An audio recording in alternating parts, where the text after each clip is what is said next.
Good evening, passengers. This flight should be shorter than an SK light race at Stafford.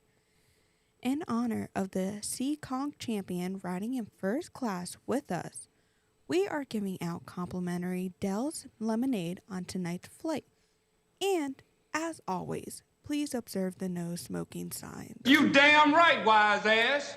Good job, Rem. Remy, that first part was kind of a deep cut right now. Did you Still hear a her fresh exhale? wound. You hear her exhale at the end? I thought She's it was like, perfect. it was good, And but the Dell's lemonade. I mean, you go to Seekonk, you got to get a Dell's. I bet the real flight attendants do You that. don't get a Dell's? Just turn the Never mic had off. Are one. you Diego. kidding me? Diego, I went there, I think it was 2 years ago, Yeah. and he had said he had never had one. So I went and got him one. You still didn't eat it? And then he's like, no, I'm good. I'm like, Are you kidding me? No, I don't like I think regular lemonade. who does that? Bro. They Way do the too watermelon acidic. too and stuff. I have They do, forgotten. they do like knockoffs too, Right. like watermelon. And, Really? Yeah. It's Dude, good. I mean, it's I'm like gonna be honest, it's like a pretty good. tradition when you go there. I agree. You drink a beer and like you got to Yeah. hide your wristband when you get a beer. Yeah. Because nobody with a wristband can get a beer.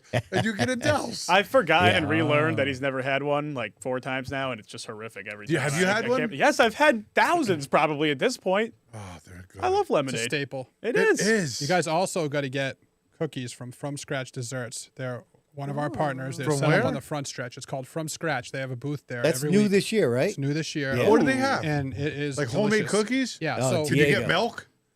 I probably could make it happen for Oh, we're you. gonna be there. But I they love are cookies. delicious. They have different assortments each month. It's so good. We went to that place, Cookie Crumble in Rhode Island or something. These big ass cookies, they're like $10 a cookie. Oh, we used to Yeah. eat My those. wife comes out Yeah. with a dozen cookies. I'm like, who's eating all those cookies? Apparently like that, you. except better at homemade.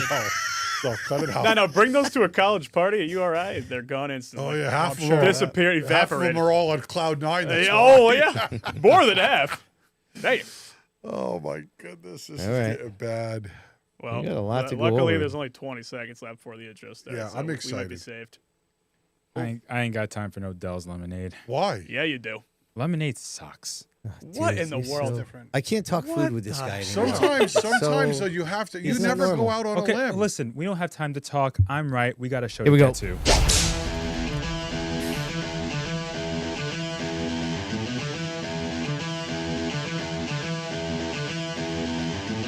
Well, let's start the insanity.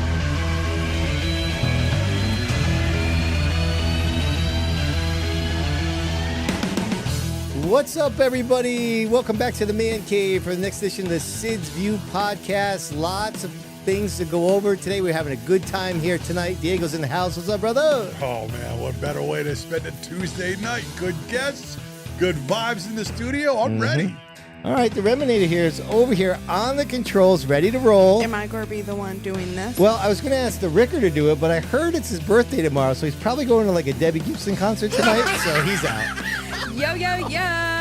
It's a beautiful Tuesday. I'm with my boys, even though it's my boyfriend's birthday. Happy birthday, Kev. Let's do this. Oh, yes. Happy birthday, Kev. Down in the bullpen, we're hearing that this might be the last time we're going to see this particular bowling shirt. But anyways, Your man Fro back in the house. The celebrations all around. My sister just graduated, so congratulations, Nicole. But to Sid's point, yes, this shirt has a rip in it, so it might be the end of Boho Blue. Rest in peace. okay, and Bones is over there at the news desk. Where's my super suit? Coming up, it was a beautiful Thursday until Waterford brought back the thunder, while a storm was brewing at Stafford in the modifieds, and it's another win for the real deal, but this time it's not Beal.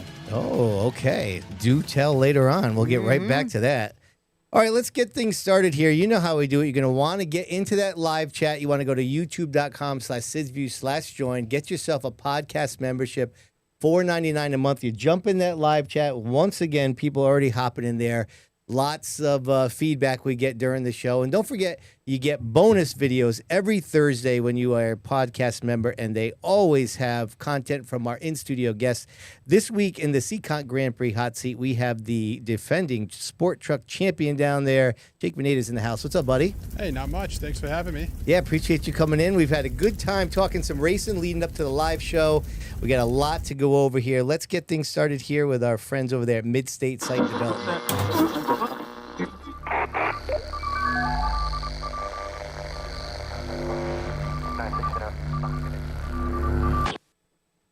All right, top 5 finishers from all the action here. Unfortunately, Seekonk on Saturday did get rained out, but there was a lot happening, and so all the top 5 is down there on the bottom. And speaking of that, let's go with our friends over there, the Chalkboard Chatter, see what we got going on there.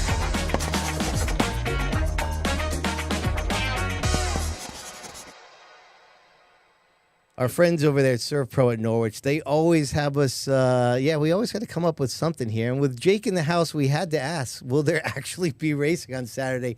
Talk to us, my man. What is it like here when the season starts off like this and you got to sit out multiple Saturdays? You guys have been washed out, huh? It's kind of brutal. Yeah.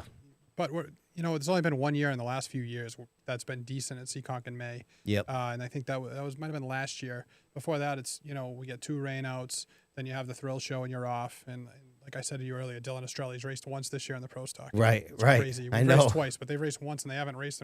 It'll be over a month by the time we come Saturday. So hopefully we get it in. I mean, it's part of New England, right? I know the Speedbowl is struggling. Remember when Terry used to open right around the Icebreaker? I mean, that was in April, too, and there's always tons of rain out. So it's just part of what we deal with here as New Englanders, for sure. All right, definitely. let's get going here. Bonssa's got a lot of results to go after. We got tons of videos to look at and some other video clips, shall we say, right? Let's get after it.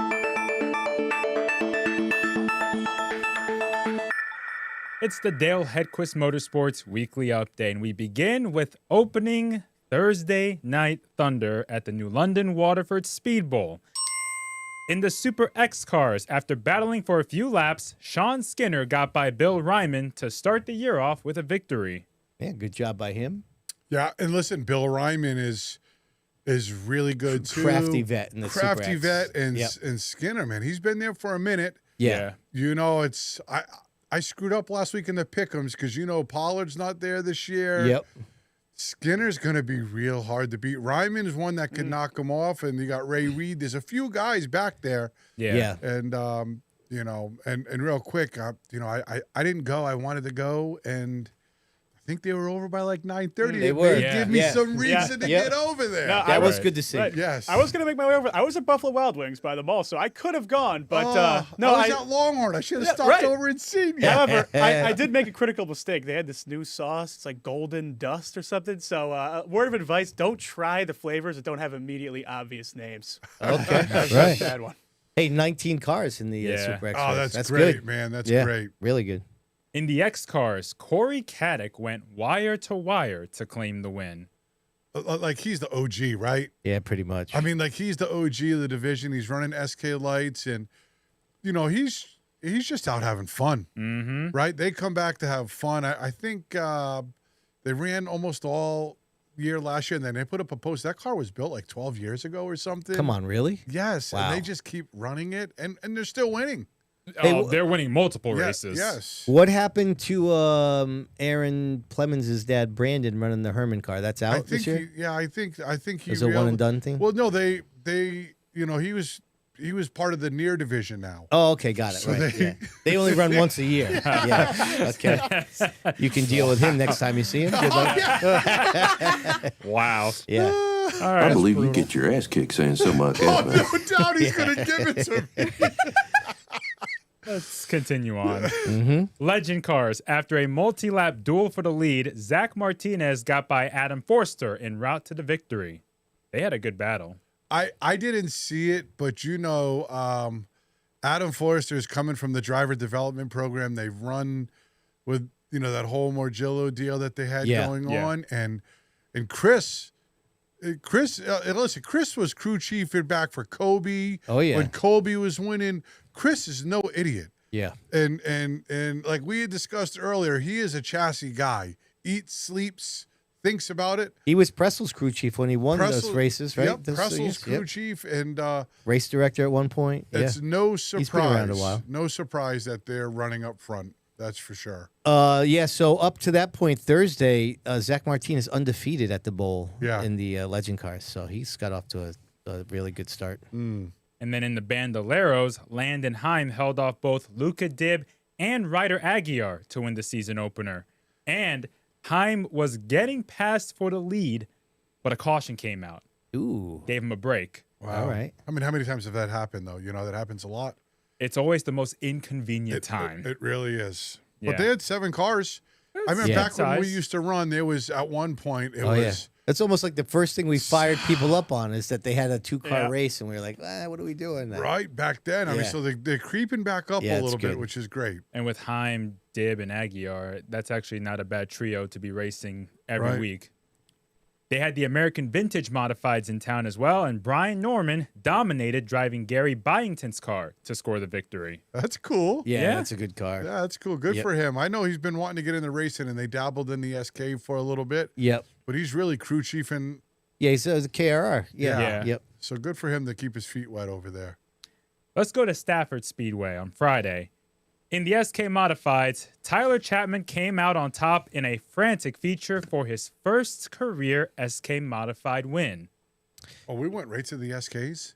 Yeah, I guess so, huh? Jeez. Yeah, that's the top division at Stafford. Wow. I'll tell you what, there was definitely too many cautions, but when they were racing, there was a ton of action. Oh, that's been yeah. a theme all ton year. of action, man. That was. Oh, I mean, Just roll it. Just play it. Just Yeah. play the clip. Earl isn't about to give up. Meanwhile, Talman works over. Inside lane Izzo versus opens up. Talman. He'll make a bid down underneath Dylan Izzo. no, listen, Izzo was running great. Oh, yeah. He's been running great all year. Talman was running great tonight. Yeah. Yeah, Talman needed a good run. Really happy to see it for him, too. It's a He's little got it. rough there. It's a Yeah. little rough there by Izzo. Getting into the back of Talman. Yeah, I mean, lucky Talman can hold on there. Yeah. Yeah, Chapman just kind of snuck through there, going third to first. Yeah. Pearl was fast, too. Whoops. They are 3 wide. He should have been in off the wall turn. right there. Meanwhile, Keith Rocco moves in. That will bump the Pulio car back. Trouble now. Down in turn number Aye. 1, Damn. Izzo. Listen, hindsight's a beautiful thing right here. Yeah, You know, I'm a big fan of JP, of course. and that got a little rough. And it all started in 3 and 4. Yeah. Yeah. You know, it's so easy for me to sit here and say, damn, like I wish JP would have just lifted there for a minute because he'd still be the point. It's the only reason why I say it is that division is so hard. Yeah. It's so hard to make back up points because the big dogs are going to be the big dogs, Yep. Right. right? And it's hard to come back, and you can't spot Mike Christopher Yeah. 10 points. You can't spot any of those guys. Todd Owen is instantly a threat again. Yep. Yeah, Right? but you know what's interesting? So to your point, right, with the big dogs, right? Rocco, Christopher, and Pulio, right? Mikey Flynn's been strong here for a couple of years. And I was watching this race, right? And it was Dylan Izzo. And, I mean, he was a little bit aggressive, but I felt like he was just feeling racy, right? It's been Yeah. a long – I don't think he hasn't won an SK race here. He's got one SK win at the bowl in his own car. Yeah. And then there was Pearl, who's in his second year, Tyler Chapman chasing his first win, and Troy Talman looking for, a bounce back to a pretty poor start. Sure. And I just thought Sure. this isn't the A-list in this division, and those guys were putting on great racing. And I just Yep. thought, man, this division is really strong when you have Yeah, that but- going on, I mean, I kind of thought the same thing. Like the big dogs and the SKs have this tendency to almost like rotate out. I mean, a couple of years ago, we had this stretch where Talman and DiMatteo are at the top of the world. I mean, Marcello and Tyler Chapman have been up front the last 3 races, Yeah. like competing for the win 3 weeks in a row. I mean, I only reason why I say the big dogs is because they've been really strong over the last years. You can always count on them to knock off wins. Oh yeah, I mean, I'm not disputing what you say. Yeah. I agree with you. But what I wanted to say was those guys that we were watching racing there though, yeah, they are really good. right. They Right. are really good. They are at the level of the Mike Christophers. Now, Yeah. Mike Christopher will those like we said before, right? I mean, these guys will run off 2 or 3 wins in a row. Yep. But Mike Christopher is that kid who has that ability at any time to run 3 off. Let me Yeah. mention a different name. Yeah. Wesley Prucker. Yeah, He was up front for the that- first half of that race. He had a really I was watching this race. lost the lead and then got it back Yeah. for a Yeah. little bit. I thought he was he toast after that. pressed everybody that was in front of him. Yeah. Yeah. Everybody that went by him, he pressed. Some lanes he got caught up in wrong and he came back and then he got shuffled back. Like that was his first time back up front in a year. Yeah. To me. Since he got DQ'd. Well, I don't, last year he was, I don't want to, he just wasn't what he was previously, if that makes sense. And this was the first time that I've seen him that he just they didn't respect him. Like they were almost racing him like he shouldn't be here. Right? Does that make sense? Oh, he shouldn't be here. So we're going to start moving him around.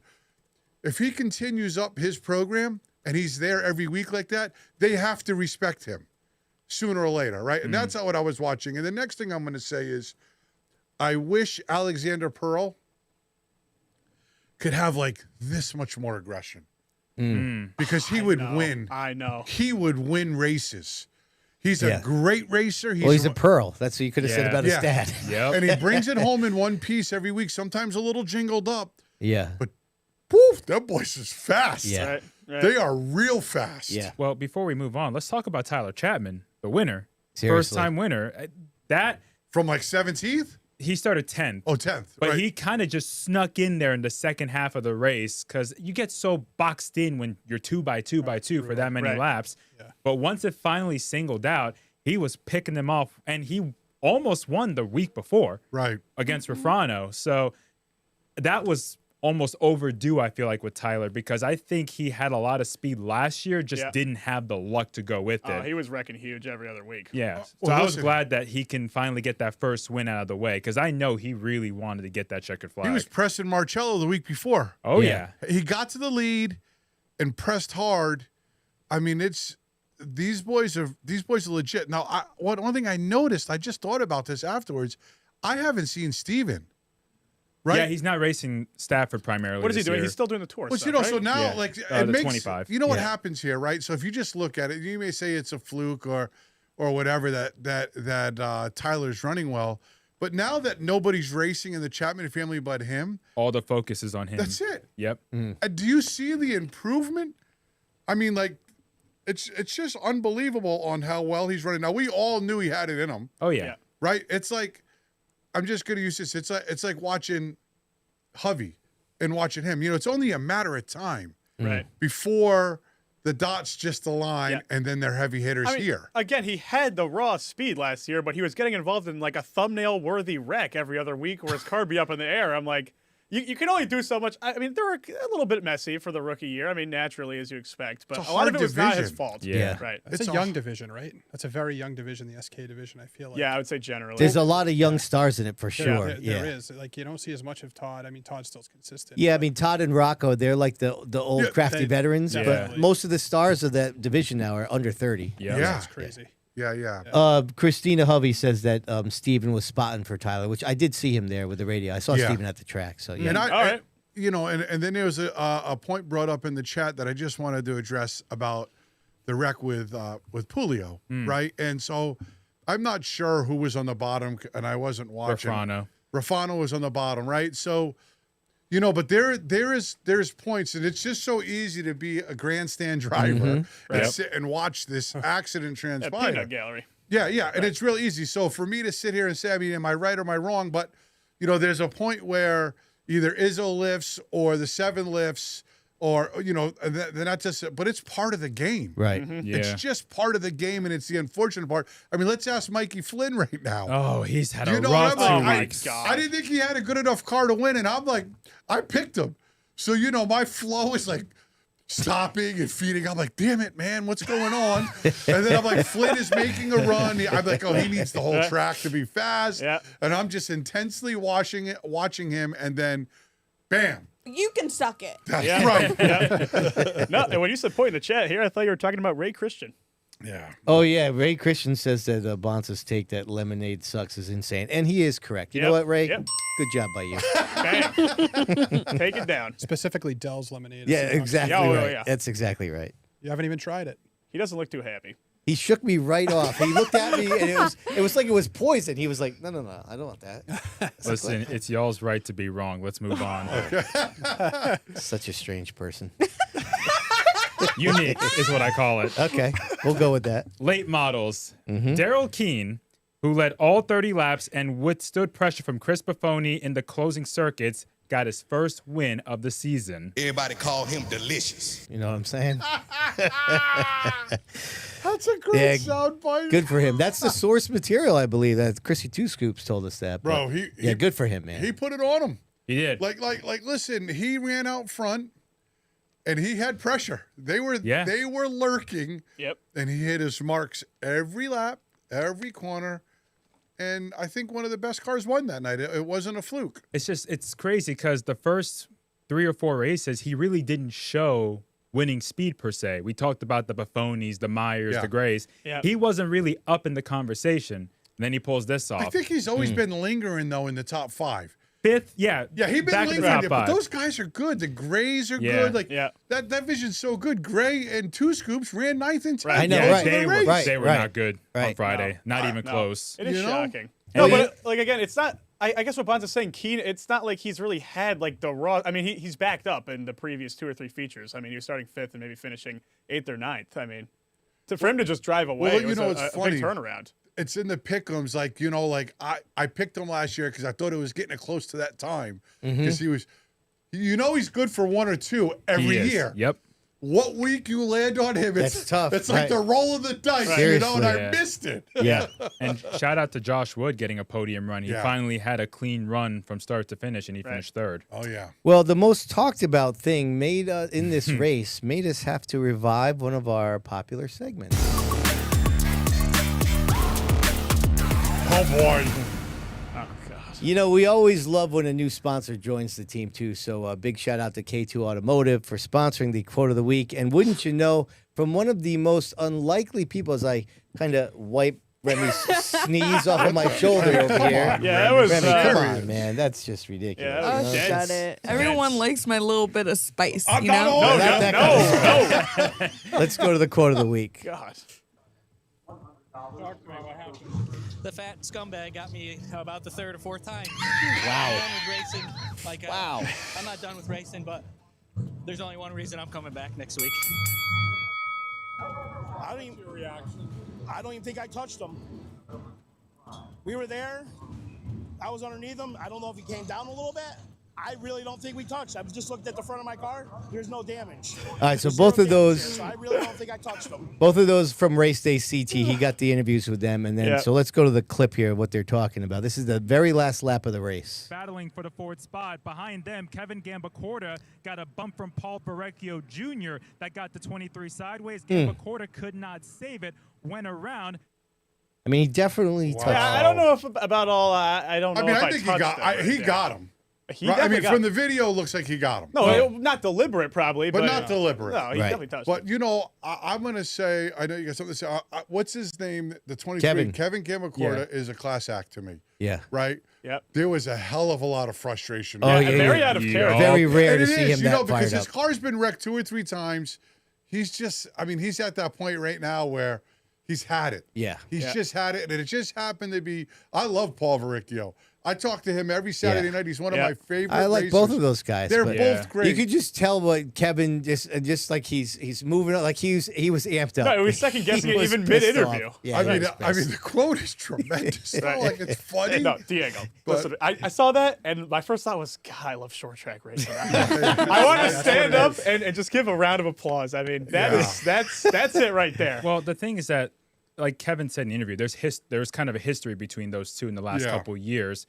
But also, to Paul's defense, when he got interviewed, I doubt he saw the replay by that point because it was right after he climbed out of the car. Yeah. So I know when they posted on Instagram afterwards, they admitted there was contact and whatnot, and it wasn't intentional. Right. But I can see why Kevin was frustrated because those two have had run-ins in the past as well. Yeah, it's unfortunate because they're 2 of the best in the division. Yeah. Gambacorta's been there a long time. He is a multi-DM champ, and Verricchio is the past champ. The reigning right? champion. The reigning yeah. champ. And they both struggled this year. They at have. points. Yeah, they've been tumbling down the points, and it's not easy to make up points with the, they get what, 12, 13 cars weekly? I mean, Yeah. you need some big trouble. I want to give it just a quick shout out. I don't know if you guys watched that long, boring battle with the 10, the 19. Oh, for 4th place. And it was like follow the leader for lap after lap. Yep. And every week I'm killing somebody for running rough. Bennett didn't. And Bennett Bennett had the faster car multiple times,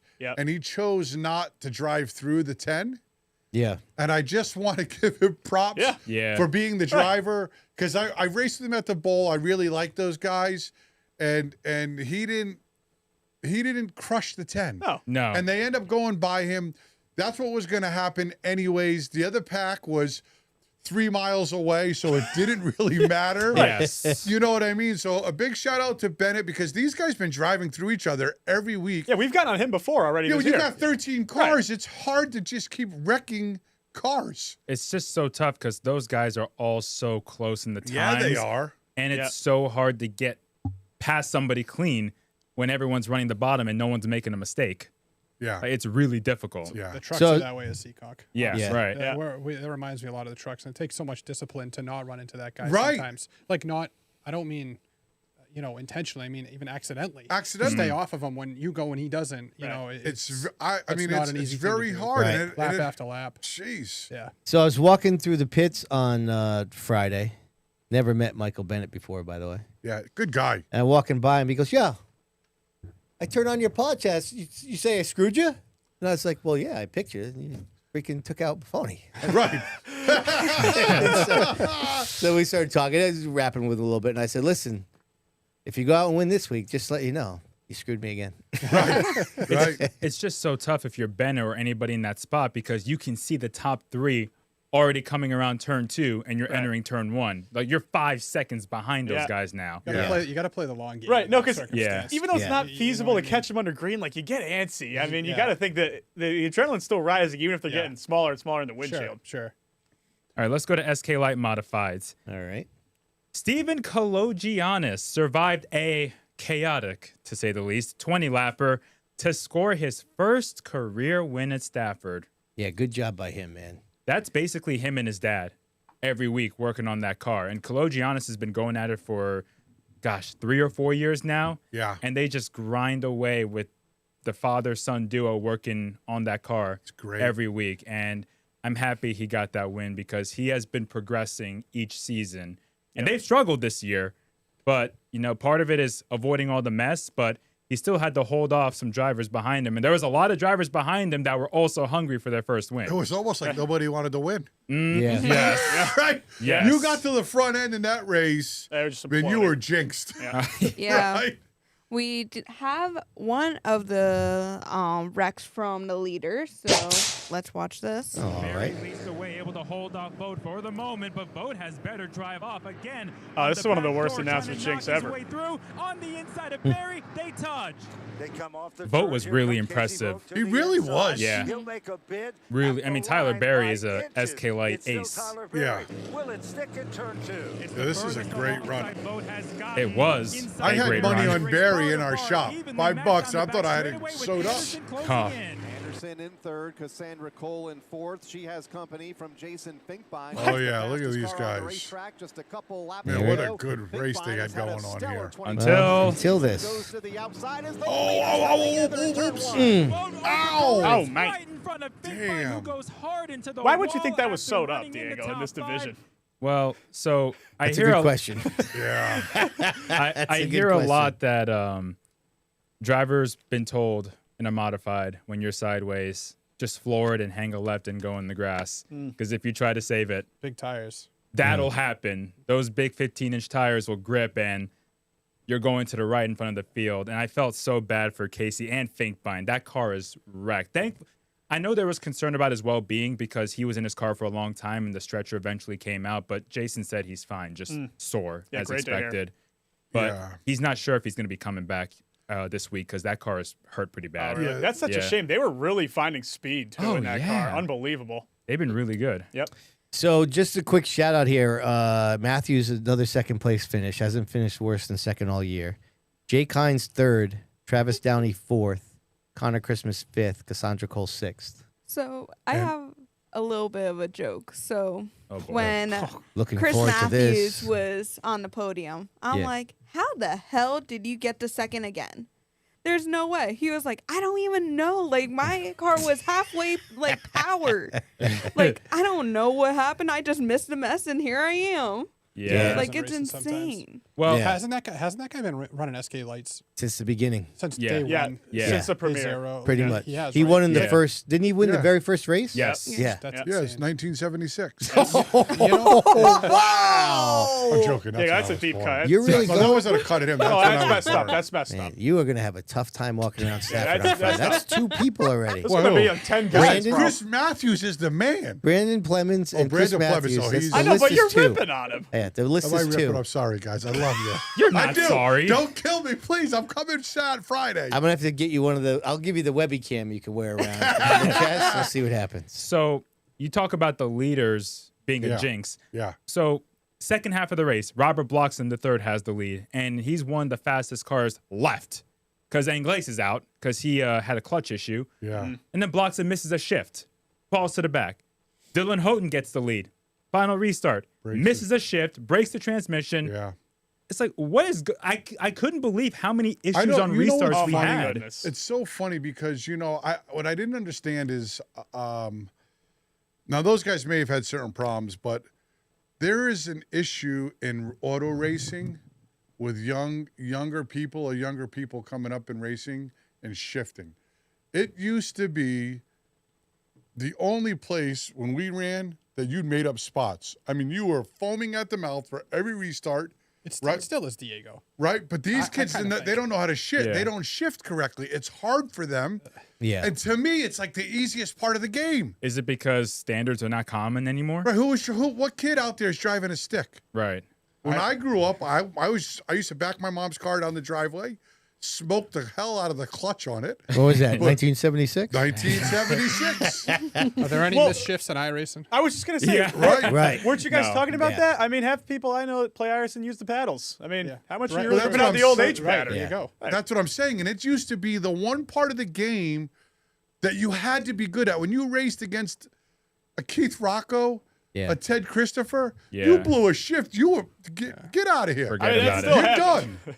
You know Yeah. what I mean? It's just a craft that's not as good as it once was for some reason. I felt so bad for Houghton because Yeah. he looked really good and he was poised to get that win, and you could tell he was he heartbroken was in shambles. listen, after is the race. Stashi Patova's over there helping him? Yeah. Is he? Oh, this Yeah. is great. I can't wait to go see him Friday. Didn't know that. Well, we talked about leaders, Jinx. There was something else that happened up front at the halfway point, Remy. Oh, It was the big one at Stafford. Let's watch it. Oh, don't get too excited there, Rems. Yeah, Jeez. I don't know if the drivers are so happy. Off of turn number 3, and Anderson gets in front of the field. They'll stack up on the front straightaway.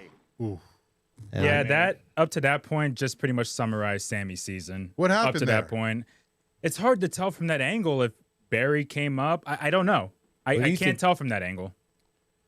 Could it be true that those things are so on the edge because they all have the same crate motors, right? Yeah. Yeah. Stuff. Yep. Right. So they all have the same motor. The only way you make speed is you fly through the center of the corner as fast as you can, and Yeah. it's just so on the edge. It's like watching the first wreck. I can't remember what the guy's name was, but he was underneath him and he spun out. It's like the thing. Oh, it's the just 75. Yeah, 75. Casey Yeah, Bowl, thank you. So they're just so on the edge, and it just seems like that's a consistent problem. And as you know, the younger drivers early in the year that come in, they almost have to get used to it. It seems to me. Yeah. Yeah. That sensation. It's kind of like the Legends where they fly through the center of the corner. Just a little You know, I bit more think tire. there is an art to racing those, though. You know, like I spoke to my brother about this, about passing. Like, right? Like, so it's like the late model, right? You got a little 8-inch tire and you're doing 75 miles an hour in the corner and you get in a little hot. It has a natural tendency to want to just pirouette with the other car, Right. right? So does. my brother's like, Diego, you're kind of rubbing into people too much, and I'm like, well, the deal is I'm going in there, and if I get in a little hot, I want to just make sure that we're hitting door to door. I don't want to spin or screw anybody up. Yeah. And what I have to say about the modifieds is that may not have happened there, but for these guys like Voigt under, like he may have been better off just driving in there and just I agree with you. and just nerf barring Tyler Without and a saying, doubt. "Damn it, Tyler, I'm sorry I did that, but that's the only way I could have done that without wrecking half the field." Yeah. That's a low Right. percentage, Safe. right there. Exactly. It's That's very a low percentage percentage save when you're in like enter that. like this. You're going to be in trouble. You're so right. You're better off getting down in there. Right. Yeah. And just hitting them square Especially- and saying sorry. Those guys don't have spotters, correct? Right. Correct. So, I mean, that's even more of a reason to me. You want to get in there, and people look at it in the stands and go, oh, he drove right into the guys. Well, you want to get in there and make sure you're in there and you're not at a leverage point to spin them. Yeah. You're so right about that. Yeah. So what'd you think of that, Rhett? Because from ground level, it looked like Tyler got into Sammy. It's tough to tell what lines are running from ground level. Yeah. Part of me, and so Sammy may get mad at me about this because I watch her every week. She has a really fast car. Yeah, she was really good on Friday. She has to, in my mind, just worry about running up front. I don't know if she may have come down and squeezed him a little, and Tyler's coming up and trying to take what he can take. So they both needed some give and take there. Yeah. Sammy's been really fast, and like I'm pulling for her every week, because not only the car's beautiful, but I love Billy. Yeah. And she's a girl racer. And sometimes inside of me, and this is not to take away from her, I just want her to just run her line and do what you do and don't worry about any other car on the track. And because she's going to win. If she does that every week, because she's fat, when she gets out front, they can't catch her. When she's hitting her marks, I don't care who's behind her. Maybe an Anglaise or a Matthews will give her a run, but at this point in time, I think they may be the only ones to give her a run. Matthews, another top 2, by the way. Yeah, Yep. yeah. He's just inevitable, man. I don't know how he does it, but he just appears at the end. I mean, he could be upside down and probably still finish. All right, we got to move on. Let's not test that. Keep going. All right. Limited late models. Jason Lafayette returned to victory lane, getting his second victory of the year. Looking strong, man. No surprise there. Yeah. He's blazing fast this season. Yeah, and it's a fun division to watch. Mm-hmm. I've really enjoyed watching that division now. I can't wait to watch it again this week coming up. It's just being there. So yeah, I'm excited about that division. One of my picks is going to be in that division tonight because I enjoy watching it. So kudos to that whole group of cars that are running there. I would say good luck to your pick in the sarcastic way, but you've been doing well, so I can't say that. Yeah, we can't keep playing this game. That's enough of It's that. not karmically Yeah, the correct. less we talk about Diego's picks, the better. Well, you guys want to I talk agree, about Sid. my picks? I don't. Later. I don't No, want later, to talk about later. them at all. Street stocks. Ryan Waterman is 3 for 5 in 2026, taking down another win. Yeah. And Not it's, surprising. no. It's a revenge tour. It's Right? maximum How about testing. Lewinsky? I know. Low, though. The Yeah. team car there. Very quick. Yeah. Very quick. Yeah, He was really good last year when he ran that one race at Stafford. Yeah. Just didn't finish the race. Yeah, they're really good, and I hated to see my little boy PJ Evans. Yeah, he's having a tough start to tough the year, start, man. Yeah. and it's It was a broken shock or something like that Yeah, because he was wheel hopping bad. You Yeah. could hear it, let alone see it. yeah, it looked like a basketball dribbling in the corners, man. Uh-huh. That's not a good feeling as a driver. I've done it. Can I just give a shout out to Dave Chasko because Yes. he was Bro, he was was looking rolling. great. Yep. He was checked out, and he's been at it a long time. There was a time in this world where Chasko and I were almost like in-laws, and I've known him for a long time. Him and his dad, and he has been racing both tracks. He's been racing at Waterford and Stafford, and he didn't need that caution. No. Yeah. And he was looking. was checked He was out. looking really strong. He was He looking was really checked good. out, yeah. man. So I hope that he ended up finishing 8th. Yep. He got out, hung up there on the outside. He kind of went backwards there for a little bit, but he had a really good run going. It was good to see. He should be proud of that. By Yeah. the way, Kevin Finkbein said in chat that we'll be back this week to win. They always Jason. are. Yeah. They always are. All right, let's go to Seekonk. Fast Friday opener at the Seekonk Speedway. In the Legend Cars, reigning champion Josh Parsons began his season with a victory. Chase Sylvia crossed the line second, but was disqualified after post-race inspection, giving Isaiah Newcomb the runner-up position. Oh, Isaiah Newcomb's back racing, huh? I guess Yeah. so.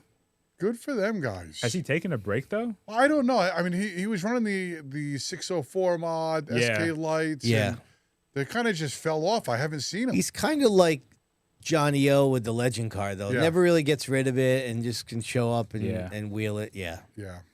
In the Pure Stocks, reigning Sport 4 champion Richie Johnson's maiden voyage in the division ends up in the winner's circle. First start, first win. That's impressive. That dude can wheel. I believe from the spectator drags too. Is that right? Really? I think so. I'm not positive, but I think so. And then he went Sport 4s, and now he's doing this. Listen, Pretty I saw wild. him. I saw him race enduros. I think he raced at Waterford, but he also did the Tour of Destruction last year in enduros, and he won 3 events. Yeah. He swept everything. Yeah, just about, right? he was Yeah. insane. And there was What about 16 everything? cars there, so it wasn't like there was, you know, Right. there was a pretty much a full field. Right. Yeah. Good count. Good for him, man. Are you able to go to the Fast Fridays? No. No, I'd love to, but just too Yeah, busy. too at busy, home. yeah. We honestly we went a couple years ago, a couple times. I wish we could go more, but we can't swing it. I right now. enjoy him. Yeah, I do too. Yeah. Brody used to run him and stuff, man. I used Yep. to really like going That's up right. there to watch them races. Brody would run Now, up do they there. get a good crowd up there? They get a decent crowd, right? For like a youth racing event, or Yeah. you know what it is, absolutely. Yeah, Yeah, that's a lot cool. of families, a lot of stuff like Because that. they get good car counts. Yeah. You know, we're talking Yeah. about how we're thrilled to see the Speedbowl with 7 Bandoleros. They had 25 Yeah. between Yeah, the they get a two lot. divisions. Oh, my yeah, God. it's really good there. Counts on Friday night are actually insane. Yeah. I was going to ask, not to get off topic, but I was going to ask you, what's the car count for the Legends at Waterford about? They had it's- 13 to 15. They had Yeah. 11 on Thursday, and then on Saturday they had let me see, Legend Cars had 16 on Saturday. So Seekonk's got more than that, right? Or they have Seekonk- I think they get a little bit more. Seekonk had 15. Yeah. Okay, so it's roughly similar. Yeah. Those are good fields, though. They are. Yeah. I mean, those Either are, way. that's enough cars that you better be good. Yep. The Speedbowl typically gets more Legends on Wednesday, haven't they, in I think recent so. years? Yeah, I They've think been so able too. to rip 20 a couple times. Yeah, they Yeah. have. Yeah. Yeah. Well, at Riverhead, not to be off topic, but Riverhead, they had legend car races the night the tour ran. Yeah, yeah. 26 started. Yeah. They had Yeah. 28 there, 26 I started. feel like that would be a good Legends track. So small. Yeah. Yeah. Yeah. It was Well, in the wild. early days of the Legend Cars, before Riverhead raced them, a bunch of those guys came to the Speedbowl. Yeah. And the car counts were huge. Remember, Yeah. like when the Mm, Pass yeah. Track was racing, and they always ran them first so that they could make it back on the ferry. Right. That's crazy. And yeah, and so the Speedbowl actually took a hit when Riverside started, but I can see why they would, because like you said, it's a good legend track. Yep. All right, in the Sport 4, Arthur Miak, a championship contender last season, began his 2026 campaign with a victory. In the Bandolero Bandits, Mason Goodale, the son of modified tour driver Eric Goodale, earned his first career win at Seekonk. Knocked off Brody Salamito. Yeah, we get Yeah. another Salamito now. There's a now. lot Yeah. of them. I was going to say, it's a little factory going on. over Yeah, there. man. Yeah. I mean, seriously, like these Yeah. guys here, the Salamito family's running good. I think But it's Sean and Chris. I got my merch. Yep. Yeah, that's Yeah, correct. yeah, Yep. yeah. Yep. And then Eric's other kid, Wyatt, finished 5th. Oh, that's great, Yeah. man. So he was pretty happy talking about That's it. what it's all about, dude. Uh-huh. You know, So- I mean, those are the future racers. So is Eric up in this area now? I'm not sure. They're not doing Seekonk full time. It's a And part isn't time that deal. his Stafford car, the 58? Riley O'Keefe. Yeah, I think that's his SK. That's yeah. and that's his SK. I thought it was Wow. his SK. That blue car. Yeah. Yeah. I was wondering that. Do they all? Is Sean from around up here? Well, so Sean Sean is. Salamito is I thought he was. Is he? well, he's a Long Island guy, but he took over his in-laws' family business, which is I know based what out it that is. way. Okay, yeah. I didn't realize they were that Yeah. close to us now. That's Yep. not far So from they me at they all. kind of relocated to that area. Okay, Yep. that Yep. makes sense. Yep. In the Bandolero Outlaws, Aaliyah DeSoma crossed the finish line first, but was stripped of the win following post-race inspection, giving Zacharias Kelly the victory. That's uncalled for. That's happened to us once. Just Yeah. once. Just once. I'll have to go A back lot to of the Fast Friday archives. DQs, huh? I guess so. Yeah. Well, at least they're doing tech. Good for them. You got to Yeah. get fast Right. somehow, you know? Yeah. And then the Crown Vics, the newest weekly division at That's Seekonk cool. Speedway, made their debut. And Chase Curtis, who, if you remember, won at Thompson last month in a photo finish, took the victory on Friday. How many did they get there? They had 7 or 10. 10. Oh, that's a 10. good field. That's Yeah. pretty good. That's good to for start. you. They're gonna agree. get more too, I bet. Yeah, Oh, they yeah. will. Wasn't it like the top 3 were Curtis's? Or I something? was going to Yeah. say that. I'm not sure if they're Yeah, all related. Chase Curtis, Chris Curtis, Jared Curtis. I think they're all. Right. I think they're all related. I mean, I was a huge Yeah. naysayer of this weekly Crown Vic experiment, but the car counts everywhere, they just keep creeping up. Yeah. I don't know how they do it. perfect for a Friday night at Seekonk. Agree. Perfect. Real How, quick. how long before they start cheating those all up, though? It's already this- starting. Yeah. I was going to say, it's Seriously. starting. Real quick, Kenny Curtler here says that Saturday nights has been outdrawn the Thursday or Wednesday division for the legend cars. So my bad. I'll take his word over it, over mine. Well, let's go to the New London Waterford Speedbowl for Saturday's races. All right, then. We begin with the late models, where Ray Christian III rebounded from an early race spin to take his second win in 3 races this year. All right. So disappointing. Reminator, how'd you feel about this race? Diego, do you want to talk about why you were in the way of Jason Palmer? Because Wow. I believe you get your ass kicked saying something like that, man. Yo, who's in that sexy ass 78? That's right what there? I'm talking Oh my about. goodness. They're talking about why I'm in the way.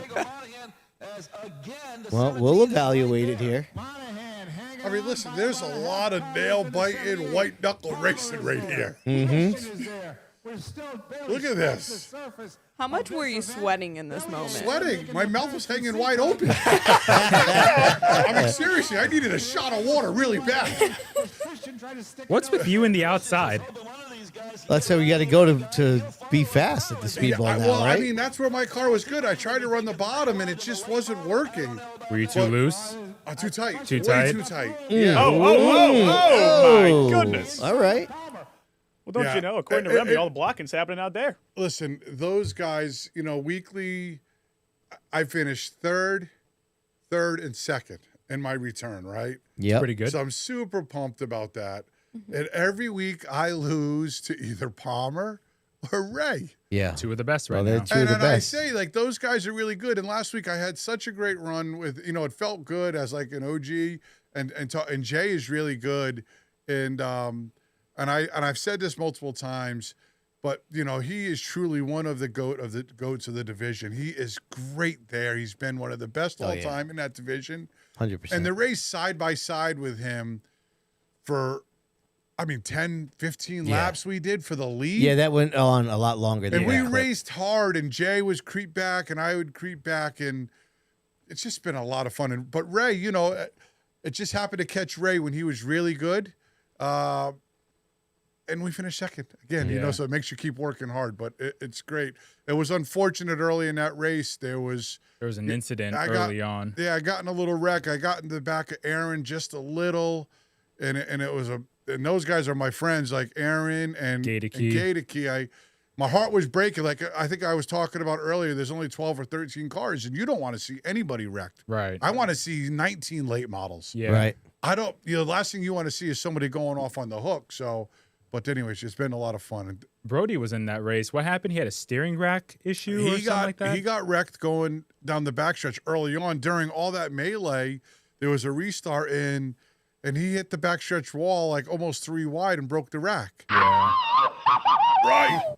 So there was a lot of little, carnage Saturday night for not a lot of cars, which sucks. Welcome back to the Speedbowl, Brody. Yeah. That's brutal. Yeah.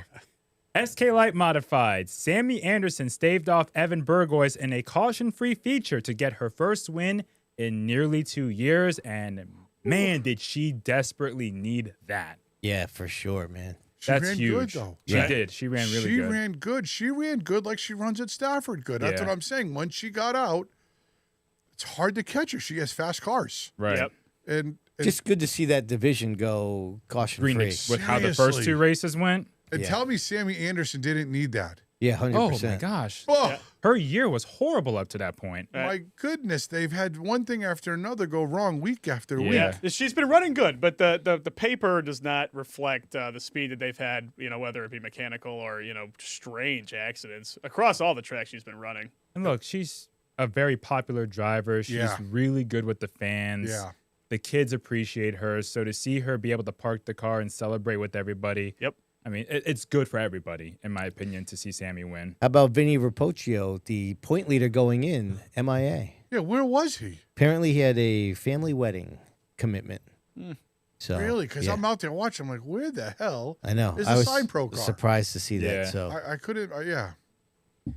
In the street stocks, John Porter took the checkered flag, but was then disqualified for not running the specified carburetor adapter. Al Stone III was awarded his second win of the season and his 73rd career victory at Waterford. So as I spent some time down at the bowl, and I was talking with John Porter, and our boy Kenny came up. I said, Kenny, have you put a camera in John's car yet? He said, not yet. I said, listen, He needs to be top of the list. Okay? Seriously. Porter always puts on a show. Seriously. It's unfortunate what happened here, but I hope that John, visits Victory Lane again because it's good to see him running good. I'm happy Yeah. to see him back competitive. And for these sure. whole rule changes have made it so a guy like him That's a perfect example. can be competitive again, and it's what makes a division great. Yep. Yeah. I agree. Mm-hmm. He'll be fighting for the win throughout the season. No doubt. He's already Yeah. proven that. No doubt. Yep. In the trucks, Ryan Lynham rebounded from a rough race a couple weeks ago to score his second win of 2026. That's what it's going to be like with this guy, huh? The one time I pick him, he gets a flat tire and he's going to start doing this. I picked him. We're going to have a chat with I him. picked him. Nobody Anyways, cares. yeah, Mason Silva finished second. Mason Yep. Silva ran great. Doing today. great, man. Mason Silva is surprisingly good to me. Coming from the bandos, It's a jump. bro, and he gets in there, he is silky smooth. Yeah. Silky smooth. The thing doesn't wiggle, and when it does, he gets it right back into shape, and he doesn't do it again. Driving Bandolero Bandits at Seekonk the last couple of years, and now he's in a truck. Finished crazy. podium first race. Right. It's crazy. Now, correct me if I'm wrong, but What? those are not similar to drive. Not Correct? even. No. Well, I not- mean, not the even weight close. difference is not gotta even be- close. To the point, like my wife and I have like surface conversations, like if my daughters ever want to race, what they would race, So we talk about it, and it's like, oh, the bando is like that gives you a simulation of the speed and some of that, but like it doesn't give you any simulation of what you really do out there in a late model or a truck or whatever. Yeah. It's planted. And it's like. But to do that, that's unbelievable. Yeah. What do you guys know what tires they run on those trucks? Yeah, I think they're the 970s. So Are it's, they? Yeah. All right. I think it's a 970 tire, but I think he podiumed the opening weekend. He podiumed again this week. Yeah. He finished second, right? Yeah. That's crazy. Yeah. Yeah. I mean, and that's like 2 out of 3. He's podiumed. Good for the kid. And there's good like Beal's in there. The past champion, Jason Beal. Beal. Yep. There's so many. Dwayne Knoll was in the Dwayne race. Knoll. Yeah. The Caddick run has been dropping lap times Pellegrini. during the day. Pellegrini. I mean, they're all pretty good trucks. Right. Now, how different are the Speedbowl trucks from your truck? So I'm not 100% sure. I have generally an idea. I think the speed. So Wheelbase. well, yes, wheelbase is the big one, and I think they're wider than us too. Yeah. Their body rules are different. I'm not okay. sure about the chassis and motors that they're running. I'm sure it's similar to us, to be honest. But Yeah, okay. I think they run a 15-inch tire, right? Yep. That 970 is a 15-inch tire. We run a 14-inch tire, which is Right. always kind of people are like, what? But Wow. We run a 14-inch tire, a small tire. Yeah, So they got Rangers. We got F-350s. I was going to Kind say. So you always having the Almost, boats out but there. they've gotten a lot closer over the years. yeah, they have. Yeah, Definitely. Well, we used to just have like leaf spring trucks. Yeah. Now we have. That's why I think the chassis are probably pretty close. They definitely are. Like I have a 3-link, and most of the guys that I race against and girls have 3-links. So Yeah. it's, we actually the truck that won the last race, Helger, he has a leaf spring truck. So That's an it could old be done. truck. Yeah, it is an Yeah. old truck, but they do a good job with it. So Yep. And then All my right. boy Beal finished third real quick. He's Yeah. he's won this year. He finished third, and so I haven't been spotting for him this year, but I've been real fun. It's been real fun to watch him race every week. So Well, this race was fun. A wild final lap turn of events in the mini stocks resulted in the king, John Bavalaco, getting back on his throne, claiming the victory. You just gotta keep living, man. Livin. Let's watch the last lap. All right, let's do it. you guys got to watch this. I didn't see it till tonight. Misek versus Chris Wow. Minsky, who's going for 3 in a row. Misek's been fast though. Yeah. Oh no! Oh my! Look at this! What a save! Wow, what a comeback It's just for the unbelievable. win. The mini stocks, they rarely disappoint at the Speedbowl. Right. He they was just, perpendicular to the straightaway. I mean, how the hell do you say That was an amazing save. Yeah, it's just unbelievable. It's definitely Diego, an amazing. it's kind of what we're talking about though, but it's on corner exit. Just leveraged him at the wrong place. Yes. Like I don't think the guy meant it, but Right. just kind of. Maybe he Right. did. You guys know better than me. But, Yeah. But that can happen. Just leverage right at the end of the vehicle. Boop. But what was so unfortunate was it was the lightest of contact, but it cut Chris Minsky's tire. Oh Yeah. yeah. That's what sucks. Like Yeah. otherwise, that would have just been casual contact, no problem. 1-2 finish, but instead Krasminski finished 8th. So that cut that tire. Yeah, it cut the right front. They're probably on a tire deal too. That's tough. So just a good comeback, because when I saw Babalako early in the day, he was motor issues. He was being a bum. He was under the Okay, Okay. that's 3 people now. So he was under the hood and hustling, and I thought, the King might not have a good night. But Diego, you're making enemies, dude. Luckily, they're Seriously, spread out dude. across the track, so you can recover a little bit and then get your ass beat at Waterford too. It'll be good. Won't be a 3-on-1. Yeah, exactly. seriously, He's got time. How about Bill Sylvia, 3rd place? He's fast. Podium run. Always fast. Just Yeah. hasn't been able to finish. And I'm going to say this. Kudos to the Speedbowl for getting the show in. yeah, Pretty efficiently, too. for sure. Efficiently. I had Yeah. enough time to go down to Longhorn. There was like 15 of us at Yeah. dinner. We got there early enough. And it wasn't great weather either, too. It kind of sucked. It was cold. And was it got windy. better. I had hot coffee, Sid. Yeah. Okay. Did you get one? I did not. Right, I had hot coffee going. Too in many the trailer. calories, you know. Oh my God! Come on, bro. All right, let's go to the legend cars. Okay. Paul Kashiba the 4th, in a legend. Yeah, It's we been a know while. that guy. He returned to the division and returned to the winner's circle immediately, winning on Saturday. So funny story. I see them, and I see his dad, Paul. Oh yeah. And he's doing something. I said, "You still know what you're doing with that car? You know, just busting balls." He goes out, wins the race. I happened to be walking by. I said, "That joke about aging, that didn't age well, huh?" Right. Yeah. So good to see them, man. The Kashibas are good people. Good family. Yeah, good people. Great family to have at the track. Yeah, I agree. Yeah. They used to win a lot of races, right, in the Legends. Yeah, former champion. Yeah, Yeah, for sure. Yep. And then they had the compact enduros. Mm-hmm.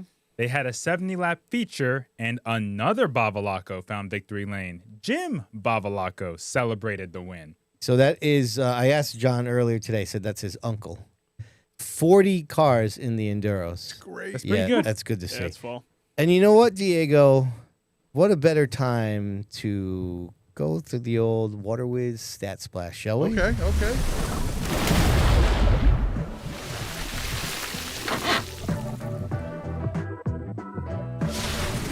All right, big thanks to our friends over there at Waterways. I got a couple of good nuggets here with these last 2 results. First of all, Jim Babalako, who won the Compact Enduro, he last visited Speedbowl Victory Lane on June 6, 1988. In a street stock? Yeah. Hell yeah. Let's go to there. You go right there. Here Look we at got that. Al B. Cool. Okay, that is now the record for the longest span of seasons between Speedbowl wins, 28 years. The previous record was held by Ed Moody, who won the inaugural Heroes of the Bowl race in a street stock in 1991, 26 years after his last modified win in 1965. But that wasn't the only record that was made, because let's take a look at this young whippersnapper right there. There's our guy, Paul Kashiba. Back in August 31st of 2013, that was his previous win in the Legend Cars, and that is now the record for the longest span in the Legend Car division. Previous record was 9, held by Carl Blandina, whose 2017 win came 9 seasons before after his previous win in 2008. So good job by both of those guys. Kashiba's and Bavalako's been around the bowl for a long time, so good to see them both revisit Victory Lane. All right, continuing the Dale Hedquist Motorsports Weekly Update. Unfortunately, especially for Jake, our guest, Seekonk Speedway Saturday event rained out. The first round of the late model Triple Crown will now take place on Saturday, June 13th, and the race will be 45 laps. The first Triple Crown event for the sport trucks, Jake's division, will now be this Saturday, June 6th, while their second leg has been backed up a week to Saturday, June 20th, with both races being 35 laps. So give us a little more on this Triple Crown. There are extra distance events. Is there extra money? Is there like some sort of? It's kind of a separate. I think it's a separate point fund. Okay. So basically, what I explain it as is it's the Everett's Auto Parts Triple Crown, and it's a 3-race series. So it's a win and you're in the final type of thing, and then there's a final 4. So if you have 2 separate winners the first 2 races, there'll be 2 other guys, the highest finishers. I think it's a point format of some sort, but it's the highest finishers, those other 2 races, and then they'll advance to the final, and then the highest of the 4 takes the Triple Crown. So it's just basically a separate, I would say, point fund kind of. Just a very miniature series. Right. It started years ago. They've been doing it for a long time. It's been running for probably 20 years now. That's cool though. Get a little Yeah. something to get a little extra money in the. Yeah, and it's an extra distance race. Right. There's definitely more. I can't remember about the point fund for that, honestly. We won it in 23. I don't remember what happened there, but there's more money to win. Yeah. There's more money for the races. Well, that's cool. So yeah, it is. It's neat. It's it mixes it up throughout the year. Right. Yeah. So very cool. All right. What else you got there, BT? Let's go across the sound to Riverhead Raceway. On Saturday, they had the NASCAR Wheel and Modified Tour competing at Riverhead. And Riverhead's own, the real deal, Mark Stewart, scored his first career NASCAR Wheel and Modified Tour win, holding off Justin Bonsignor in the final laps. The real deal, Mark Stewart. That is his nickname. I thought you were about to say Charlie Beal. I was like, Nope. all right. That's why I said what I Getting said done in the to the open teaser. wheels. Listen, man, he was running. Did you see the race? Didn't. Dude, he was running, lost the lead, got it back. Like, just impressive, man. Yeah. Really? Yeah. See, really that's his impressive. home track, right? Yeah, he's from Riverhead. And like his family, he's the nephew of Roger Turbish, and the Turbish family goes back Oh, yeah. They're decades at Riverhead and Islip, and I think even Freeport. Like they've been racing in that region for Long 50, Island, 60 years. yeah, legendary Long Island racers. And Yep. it was an awesome celebration. Oh, yeah, you were there, huh? Yeah, I was there working pit road. Oh, yeah. So Mark Stewart won the Riverhead Truck Division race that same night. So he actually got two Yeah, victories. that's pretty cool. Yeah. Really? Oh, way to be. And he beat one of, if not the best we got in modified tour racing right now. And Justin's a Riverhead guy himself. Right. He has the most wins at Riverhead in the tour. And Stewart was able to hold them off, and it was very impressive. Isn't seeing the local guys win in a series like that like Yeah. the coolest Yeah. thing? Yeah. It's Right. huge. Sure, Like I man. remember Vinny winning the 10 grand race at Seekonk, and then Yeah, Tom won the it Open at Wheel the Wednesday. Anarumos, and, Yep. and then it kind of carried over with the Darling cars. That's how Matt kind of got in with the Darlings, and like that's so cool to see the local guys It that have sure is. right there win those huge Yeah. races. Oh, That's yeah. that's what's special about racing, I think. Right. Well, they had two on the podium. It's like when Doug Kobe won that. I mean, not to the same extent, but he won that first SRX race. Oh, yeah. It was so Similar, yeah. awesome. I Yeah. actually started liking Doug Kobe Yeah, after that. absolutely. I love Doug. Well, like Yep. it was first for Stewart, and then Owen Grennan, who has raced at Riverhead for multiple Yeah, but years. he's been good lately. Well, this is Owen Grennan. It's not Oh, Chase it's Grennan. Chase's That's the brother. one from the tri-track Yeah. race. Yeah. Chase was good too. He was driving the number 2 car, the Gershaw racing car, but Owen finished third. Yeah. And like he was very consistent throughout the race. And I guess he had some sort of issues with motors, with the Yeah. motor and at the end of the race. But the highlight of that race, at least except for one person, was a wild wreck on the backstretch. And I do have that video, so let's watch it. Stewart and Bonsignor, Justin in that, well, I guess you could call it the preferred line on starts and restarts tonight. Oh. A wild run for Ripkema on the back straightaway. That car on top of the wall. Man. Now, it's just in case anybody misses it, just watch the fence post that flies into the grandstand here on this. Super scary. Right there. Yep. Who hit him? Ripkema. No, who was the guy that hit him? Oh, Craig Lutz. It was Yeah. Lutz and Ripkema. Oh, come on, Big Nuck. It's just it's tight quarters racing at Riverhead. Yeah, Lutz it's Riverhead, didn't mean right. to do that, Yeah. but when I was in the infield, I saw sparks because there's pit boxes everywhere in the infield. I saw sparks, and then suddenly all I see is the roof of the 3, and it all happens so quick. Yeah. And then you're like, okay, that was a wild wreck. Red flag is out because of the wild nature of the wreck. You look at the catch fence, you're like, oh, Yeah, there's more to this wreck. That catch fence needed to be repaired. Yeah. That post that flew out of there, they're damn lucky. Yeah, Scary 100%. Seriously, did you see that thing? Yeah, man. And the it's seats crazy. are not that far back from the fence. You have like the little midway walkway, Right. and then it's seats. So Right. it was really fortunate. But thankfully, Tyler was okay. And to his credit, he accepted an interview with me. So as much as he was very displeased, Yeah, at he what was happened, fired up. Yeah, Yeah. he wasn't happy. Well, I mean, I heard it was bad, and then I got the text saying that the fans saw the bottom of his car, and I was like, oh. yeah. Yeah. So I'm not usually a big fan of the Riverhead tour races, but this was a really good race. It was. Yeah, there was a lot of action Yeah. up front. From the start, the front row was Kopsick and Turbush, and they spun on lap 2 from the lead in front of Wow. everybody. Yeah. Lap 2. That's the first time they went there with American racers, right? Yeah. Yes. It was. Yep.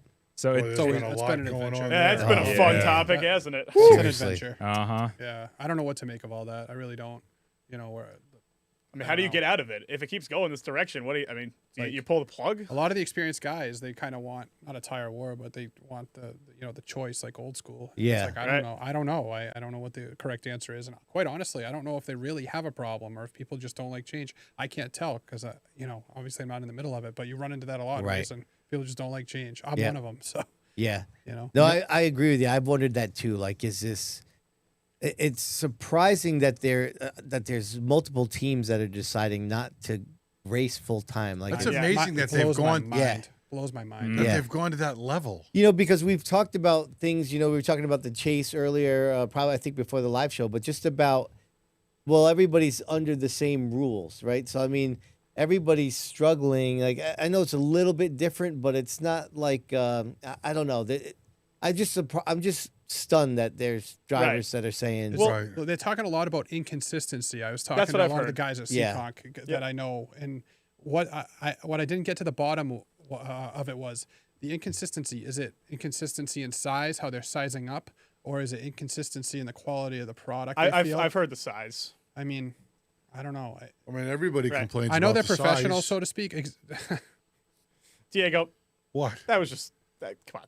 I didn't. We're trying to have a even professional hear- conversation here. I didn't even hear what he said. Fuck, But 'cause you guys are all in la la. So we tuned you right out, guys. So Surprised your mic's not muted. I'm talking. You guys don't listen. What the hell? just to answer Bob's question in chat, I believe Mark Stewart's car was his typical 81 car that was renumbered to 36. I don't think that was Sapienza's car. Right. Okay. That's what I Yeah. believe. It did look like Sapienza's car. Yeah, I mean, to your point though, we talk about or we just talked about it. We talked about in the pre-show too. Everyone's in the same box, right? But at least with the points, it at least feels like it's once removed from you getting in the car and actually racing. Whereas these tires, like the moment you're in the gas, it's right in your face. It's really that big of an issue. Here's the thing though with the tour, like the big prize is the point fund. Yeah. That is a huge prize, and you get rewarded for running the full season. So it's kind of like, how much is that point fund important to those teams? Right. But like For that's a lot of money on that point fund that's on the line. Yeah. It can take a long time, honestly, sometimes to figure out different types of tires, in my opinion. I mean, I've never been a modified tour tire guy. I've just done my own tires, but like sometimes it takes more than how many races have they run? In the tour, 5 or 6. 4? 6, I think. I mean, They have 6 already? 5 or 6. There's experts. I'm not trying to be disrespectful at all. Like those guys are pros, but at the same time, it's like, man, even for a guy that's really good at it, sometimes it takes, years. I mean, there's a reason why we see tire wars going for decades in the past for various series. Right? Well, It's not like you solve it instantly. And that's part of the frustration is that now with these new tires or whatever notebook they have now is useless. So, I think there's a lot of true. There's a lot of It's true. inconsistencies going on. just in the manufacturing of the tires. Yes, That's what I'm wondering. Yeah, and so there's like guys that are really smart and really know mod tours. Yeah. And are very good with everything to do with them. Yeah. And are having tire problems, like big stagger problems, where they would never have these problems. Yep. And they're getting frustrated, and they're almost forced to spend more money to buy more tools to work on the tires. Yeah. Like it never ends. It's terrible. It never ends. So. All right, let's move on. Monadnock Speedway had the Pro 4 Modifieds in town for their event on Saturday, and Rob Riccardi Jr. pushed his momentum forward. After winning at Star Speedway a few weekends ago, he took the checkered flag on Saturday. That's your guy there, Bobby. Yes, sir. Listen, when nobody got me, Rob Riccardi got me, all right? And he even got on the Facebook page. Oh, yeah. Yes, sir. I got you. Yes, sir. I got you. No, he's the whole every time. He's a great We'll be guy. back around to that. Don't you worry. Yeah. No, Rob is a great guy. guy. Forever. Works hard, too. Yep. And then Sunday at the Riverside Speedway and Adventure Park in Maine, Mother Nature continued to wreak havoc on the American Canadian Tour and Pro All-Star Series.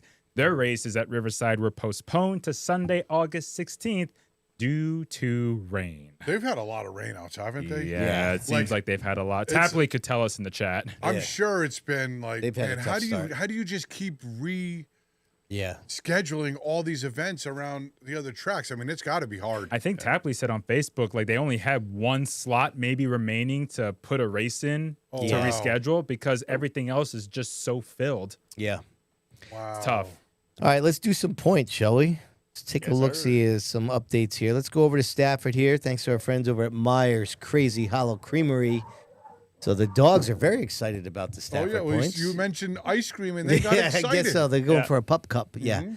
All right, so Tyler Chapman rides the victory into the point lead. Todd Owen in second. Marcello is in third. Keith in fourth. Pulio falls to fifth. So big shakeup there in the SK mods. Matthews holding strong now. Pretty decent lead now because Anglaise and Bennett both had really bad nights. Oh, yeah. Uh-huh. So he's got a solid lead in the SK Lights. Waterman leading Raymond by 12 in the Streeters. Brandon Warren, Brent Gleason, Bill Cody. Then Two Scoops still leading the late models now by 4 over Buffoni, Adam Gray, Daryl Keene. Gamba Quarter, I believe, was the point leader, wasn't he? Meyer was. Oh, yeah, that's right. Meyer was. But Gamba Quarter fell Couple spots. Couple spots there, yep. And Lafayette riding the win to a now he's got a 14-point lead over Lavoie. Haidar up to third now. And then Hammond. It's amazing. Haidar's just creeping up the ladder again. No, I mean, to the surprise of no one. What is a surprise to me is Adam Gray running third early in the year. I mean, we're used to seeing him kind of crash and burn and then come out swinging for the last couple. But, actually good start for Adam. All right. Come out. He's too much. All right. Over to the Speedbowl. Let's check it out here. Thanks to our friends at Busy Bees Learning Center. The SKs were off, so Flannery stays put there atop there. Jason Palmer is still the leader in the late models. Diego is still hanging around in third place. I'm like lingering around. He's just lingering there. Over the SK Lights, we got Robert Bloxham with the 4-point lead over Melania. Like I said, I think Rapocchio fell to like 9th place or something like that. Melania in second? Yeah, Melania's doing a nice season there for the rookie. And Charles Beal now 1-point lead over Pellegrini in the trucks with Lynham and his son Jason. And our man Mason Silva cracking the top 5 there. Good job by Mason. Yep. What else we got at the bowl? We got the Streeters. Al Stone now 3-point lead over Chad Baxter, Greg Moran, Peter Garino Jr., who I'm not familiar with, new face there at the Speedbowl. Yep. And then Bill Rayum, as they like to say. How about Parker Davis as the leader in the Legend cars now? 1-point lead over Aiden Kimmer. And a 3. Look at those points right there. The top 5 separated by 4 points. Yeah. Holy. KJ Rocco in the house at the top 5. Look at the King. Not only takes the win, he takes the point lead by 1 over Sam Misek and 3 over Krasinski. Erica Canfield now. Yeah. And then the Crown Bics were off. Jake Caprio, who ran in the Streeter race. But he maintains, obviously, the point lead there. The touring series, we have a couple updates thanks to our friends over there at JDL Motorsports. The tour is updated on this one. Kopsick now with a 10-point lead over Austin Beers. Emmerling, Bonsignor, and McKennedy are your top 5. MRS still no point lead, point races yet. The other update that we have in the touring series is on the second scene, and that is Rob Ricciardi now with the 6-point lead over Randy Clark. As we go down to the top 5, Reminator, give us your best try at the 5th place points in the Pro 4 modifieds, could you?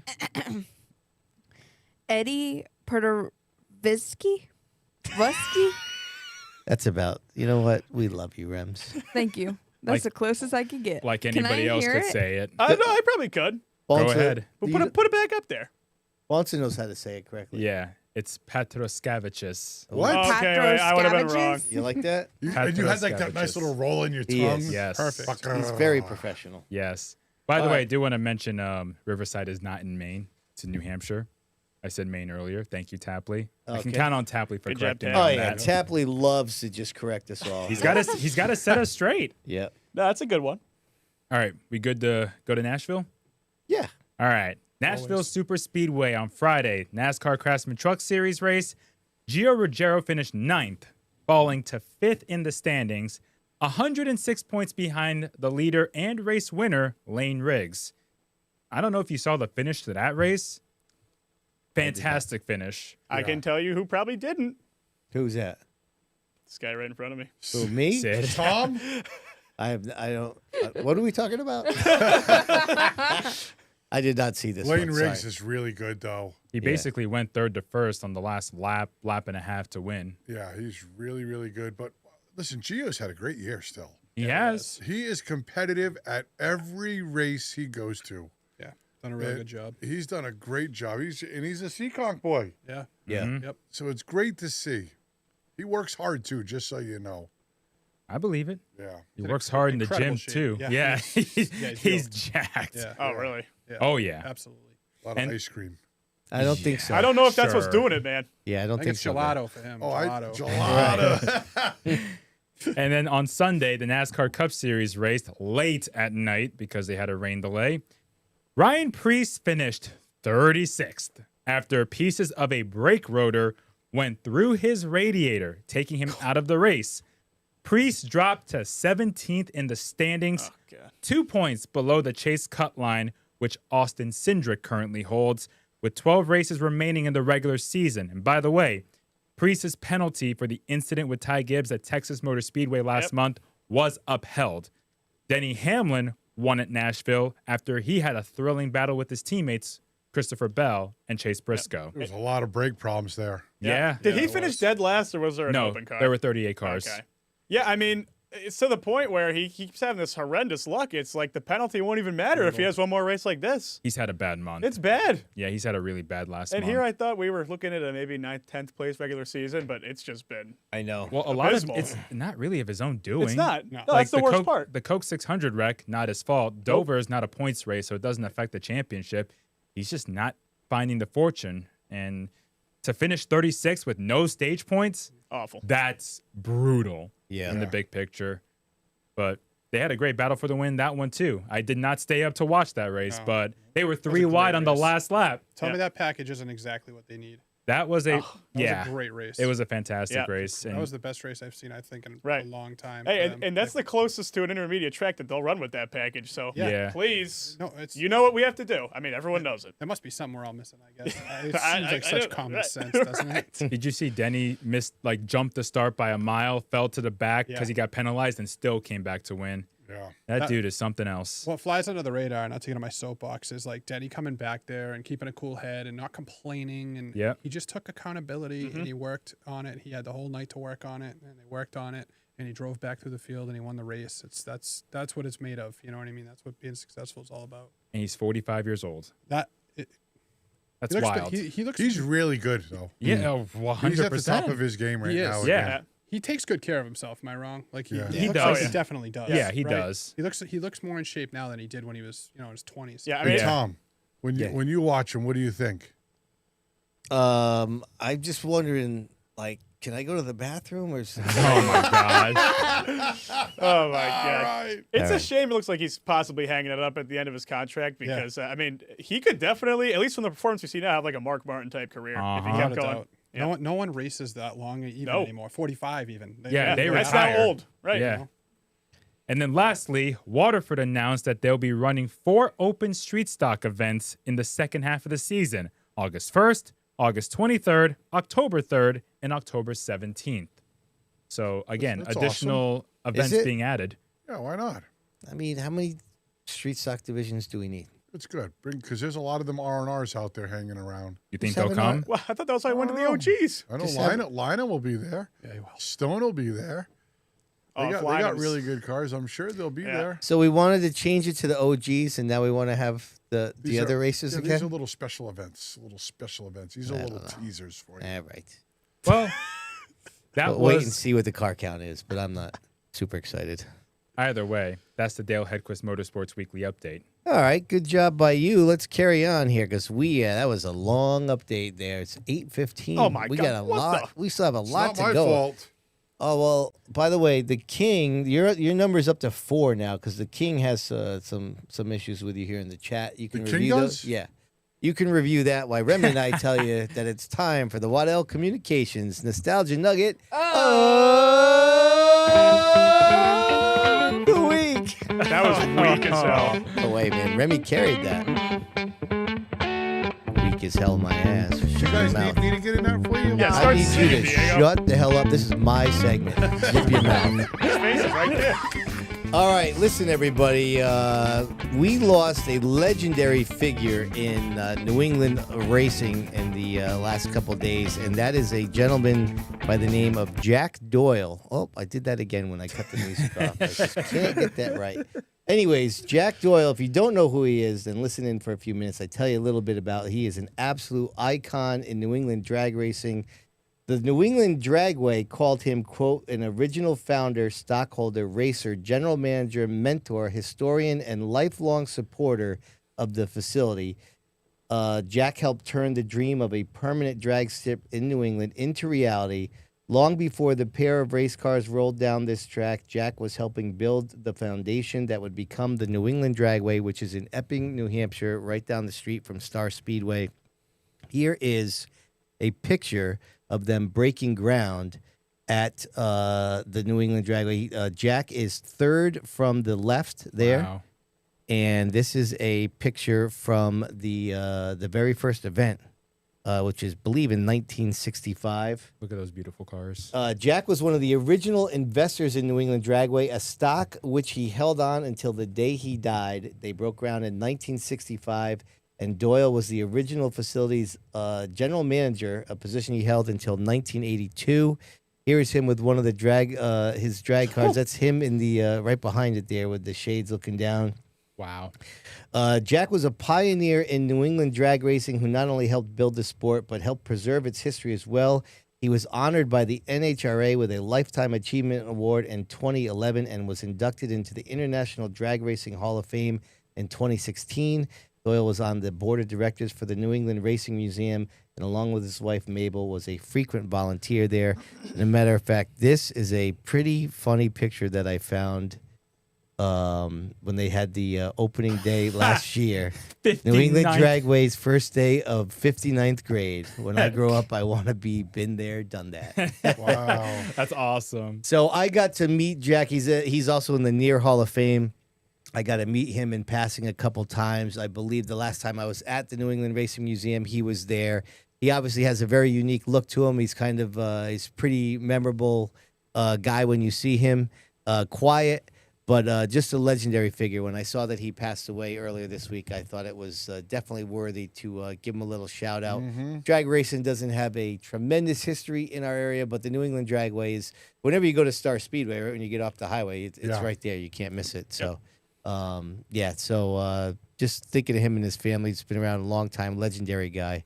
Let's go down to the bullpen now. Our man Fro's ready for the next edition of the, well, I'll let him say it, you know what I mean?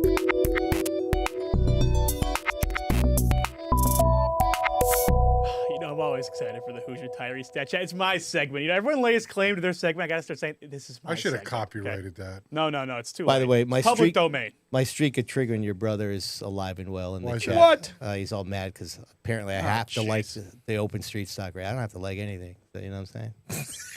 Jeez. Go ahead, Bobby. Oh my God! All right, well, let's start off the rip here. So we're doing the Stafford. What is happening? Go ahead. When we're doing the Stafford broadcast, right? We have Heather over in Turn One, our ever reliable camera woman, right? Tremendous. Oh yeah. Mm-hmm. When I have to say, hey, pan down the pit lane and show all the SK lights, it's a bad night. It's bad, and I've had to do that I think 3 weeks in a row now. So it always comes up. Oh, why don't they have spotters, right?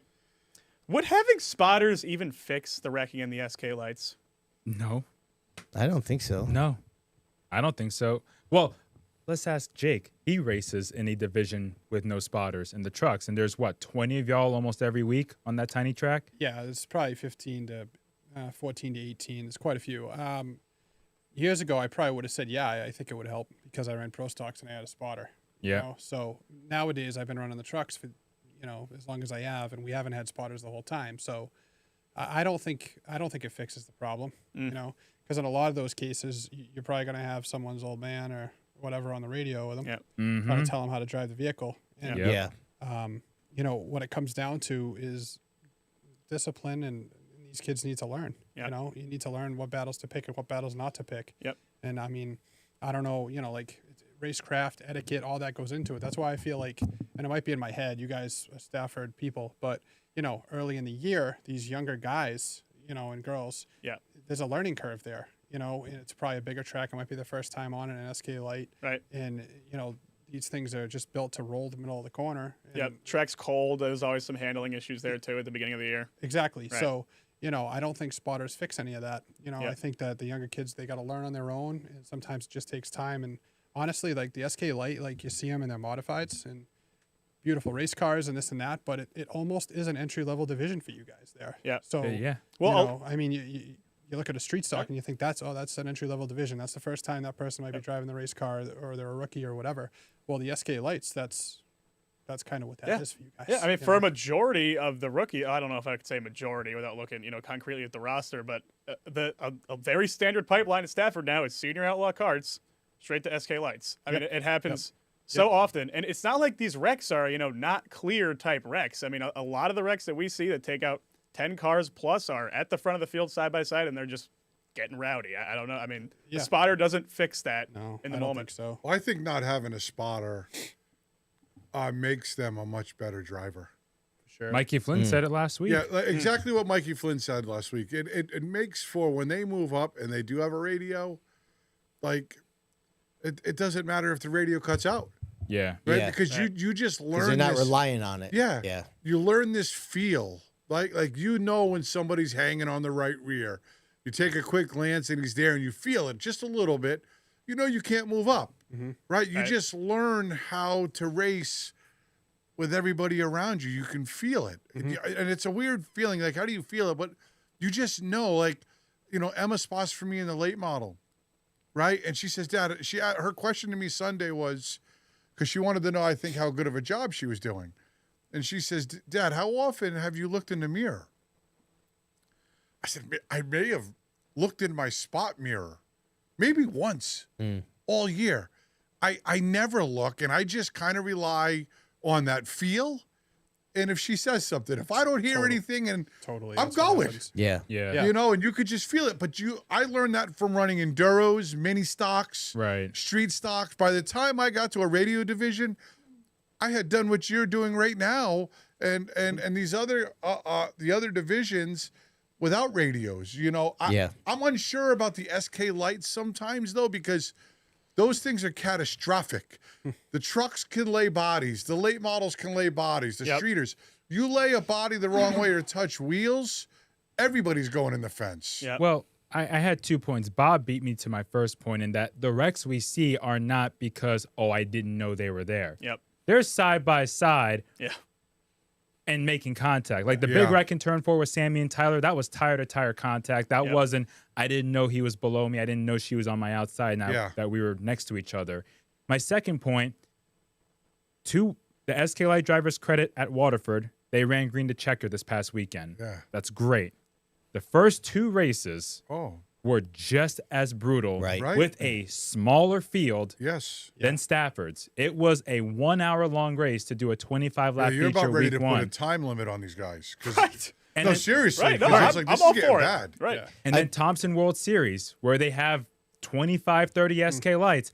I have seen some yard sale looking like races because of all the wrecks, and they have spotters there. Spotters are not the end all be all solution. Yeah, I feel like there's the same amount of disaster races and green and white at both tracks, and one has spotters and one doesn't. Like to me, it doesn't really matter. Yeah, even like the SKs versus the SK Lights at Stafford. The SKs have crashed some serious cars. That's literally what I was just thinking the first few weeks, right? Right. Yeah, exactly. And I got another one for you guys here. Yeah, all right then. Do loyalty programs like, for instance, tire and fuel credits we've seen at a couple different tracks now strengthen the weekly field size, or do they kind of? Would you say the negative is greater in that they discourage part-time or one-off entries who might feel like they'd be disadvantaged? Diego? Well, I'm not. I don't know. I mean, it maybe keeps them coming, right? Because you get the whole program. You get the tires, and right. That's what we're talking about. Yeah. But what really bothers me, I mean, if you want to get into a tire situation, we could talk about a tire situation, right? How is it that I can show up at Stafford with, let me say, well, Nick Hugvey, you want to go race? And there's only 25 cars, and we get to fire 4 stickers on, and everybody else is only get 1 tire, right? Yeah. I've discussed this with my brother, and, it is what it is. So do you think they should start on old tires if they're making their first start of the season? I don't know. I mean, look at Marshall as a rule that's pissing everybody off right now. About not being allowed to use new tires. Yeah. If you Explain what that is. If you don't, it's a used tire race. Yeah, this is the race coming up this At the weekend. Speedbowl. Yep. Yeah. It's a used tire race, right? To save money. to save money. And so if you haven't raced with his series this year, you could put tires on. But you're starting dead last, and you're only winning half the purse. That's brutal. Right? Yeah. But the reasoning is, so it is brutal, because guys like Charlie Beal, if he wants to run, Ryan Lynham, if he wants to run, Emma Monahan, it deters them from coming, for one, but what he's doing is supporting his regulars, his 13 or 14 regulars, from getting their butt whipped by somebody coming in firing 4 stickers on and stinking up the show. Well, I just fear, you lose the entry point for new regulars. You kind of want more guys to dip their toes in the water. I don't know. So I don't know what the fair game is there. Like, I'm with it for a tire rule for somebody like guys that are running regularly weekly at a track. It's not fair. Like, what if a dominant truck shows up to your division, you only have 14 trucks, and you guys are allowed 1 tire, and they fire 4 stickers on and are starting 9th because of the handicap? How pissed off are you? At Seekonk, they wouldn't start 9th. Like, maybe that's part of Well, the answer. what if there's only 13 trucks and 2 fall off? Maybe, I don't know if you could handicap it, kind of like what Marshall's doing. I don't know if I'd pay half the purse to the winner, but, I know what he's trying to do. But, like, me, I don't know, start them, I don't know. Maybe you can handicap that a little bit better. I don't know if I'd limit tires, because what do you, I don't know if I'd go, to be honest. You want them to come, so maybe the punishment would be... with his rules, I can't... does he really? Who would pay for tires for half the purse? Yeah. Who would actually even do that? We did it when we went to Thompson when my brother was racing. You paid for tires and could only win half the purse? Yeah. Man, you guys are... No, it's because it's because we like racing. I guess. Right. Yeah, you want to race. We built a race truck to race. Yeah, right. If I built a race truck to win, because we're racing for money. So you think a lot of these guys will do that? Well, I don't know. I don't know if they will. They'll probably be mad about the rule, which... Yeah, it sounds like some of them are. Well, yeah. let me be hypothetical. Yeah. And I'm not saying Marshall's going to do this. It's fully hypothetical. If a promoter sees that, these guys will race for half the purse, does that give them justification for in the future being like, if they're going to race for half the purse, why can't we just cut the purse? You know what I'm saying? Yeah. I don't know. If drivers will race for less, could a promoter say, you know what? We'll whittle down the purse a little bit.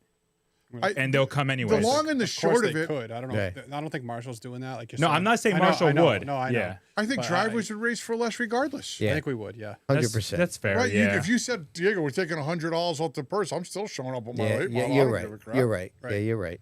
Right. The problem is, there needs to be somebody with a smarter brain than me needs to come up with a rule for these guys that show up on the 4th week or the last week in the middle of a point battle and show up with 4 tires in a small field and screw everything up.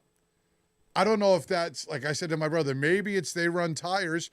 If you're going to buy 6 stickers, first practice, you're firing 4 on and you're running them same 4 all night, all the way up until the feature. Right. Yeah, that's not horrible. Something like that. Yeah, that's not bad. Yeah. But maybe that's not right. Maybe I'm the jerk for thinking like that. But now that I'm racing, That's what I was thinking. I don't want to get beat by 4 tires. Right. You know what's weird though? Like we were just talking about how cool it was. What's his name that won the Riverhead race?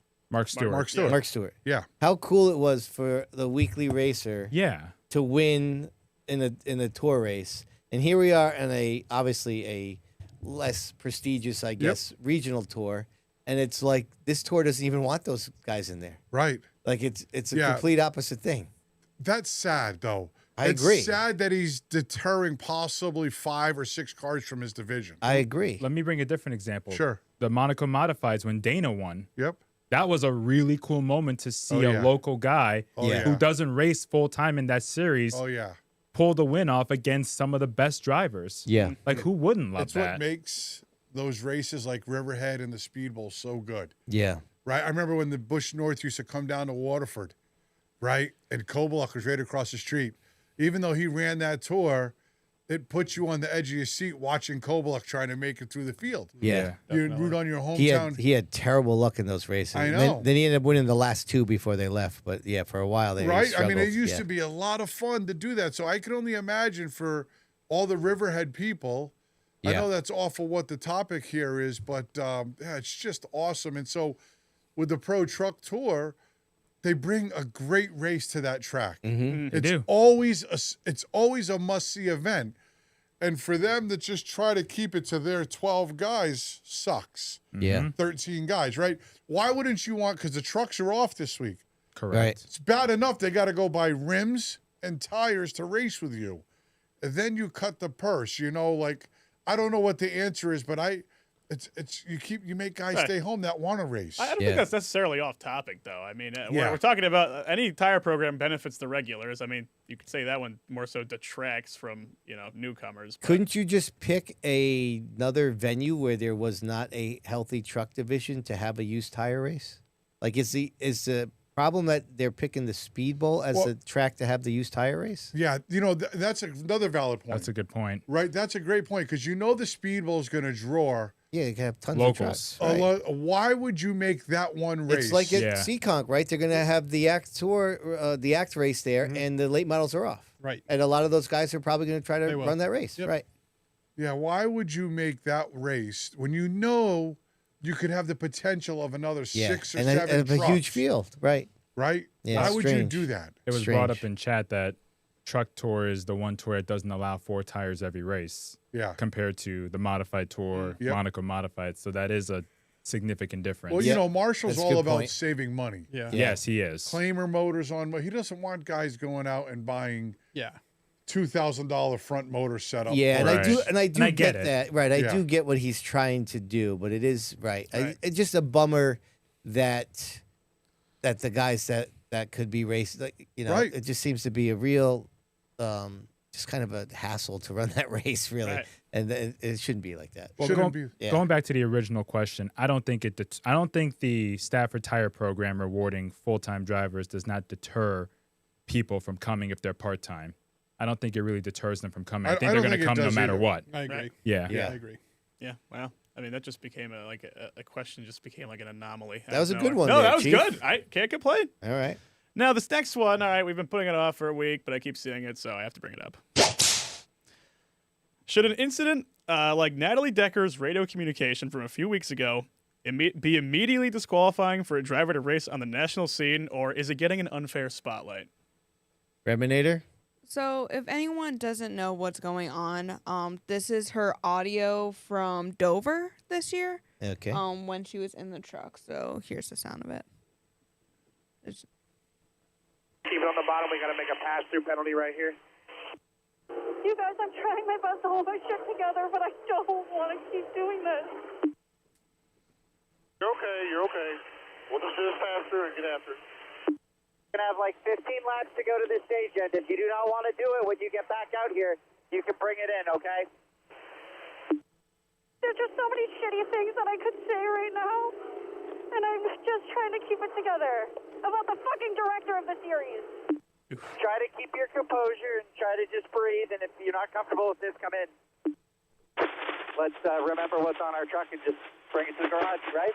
All right, you can end it there. I like that quote there. Let's remember what's on the truck. It's kind of like you're killing us with our sponsors right now. Right. That's what I heard out of that. You know? Yeah. Exactly what he was saying. Yeah, exactly. That's a tough listen. It really is, and so it's almost been a spectacle with Natalie Decker. I got the chance to meet her and her family. They were super awesome. Me and Emma met them at oh, really? Yeah, in Indianapolis. Oh, all right. So we went to the show. What is that show called? PRI. Yeah, PRI, we went there and nice. we went to an all women's, thing there, and Natalie Decker was in there. Super nice. Yeah. Now this was 4 years ago, and the family was really cool. But I hate that she's bringing such negative attention to female racers. Right? That's the way I look at this. To the girls, like the Jade Avedisians and these other ones that are, that chick is a badass racer. If you don't know about Jade, She check can her wheel. out. She can wheel. She is phenomenal. she's Dirt, supers, she's doing it. Well, there's so many to even list, but it feels like this specific clip has just gone far and wide. I scroll, I just keep seeing it. It was on I think it was on Dirty Mo's podcast. Kevin Harvick talked about it. Harvick, and so it's like, it's just bringing such negative attention to females and the breakdown that she's having in the truck. And I just hate it for I just hope that she's not ruining it and making it more of, like, oh, she's great for social media, but she's also killing it maybe for other girls that are aspiring to be at that level. And you're discrediting them with what you're doing. Like, and you can't do that because there's a lot of kids out there, whether they're male or female, like Melania Shalosky is getting it done. Yeah. Right? Like, she may have dreams to make it one day, and you don't want somebody that's just there because she's great for social media, crushing it, and that's the only reason why females make it. Because some females, like I mentioned, like Jay, like I've watched her in the flesh multiple times, and I said to Brody, she gets to you and she moves you.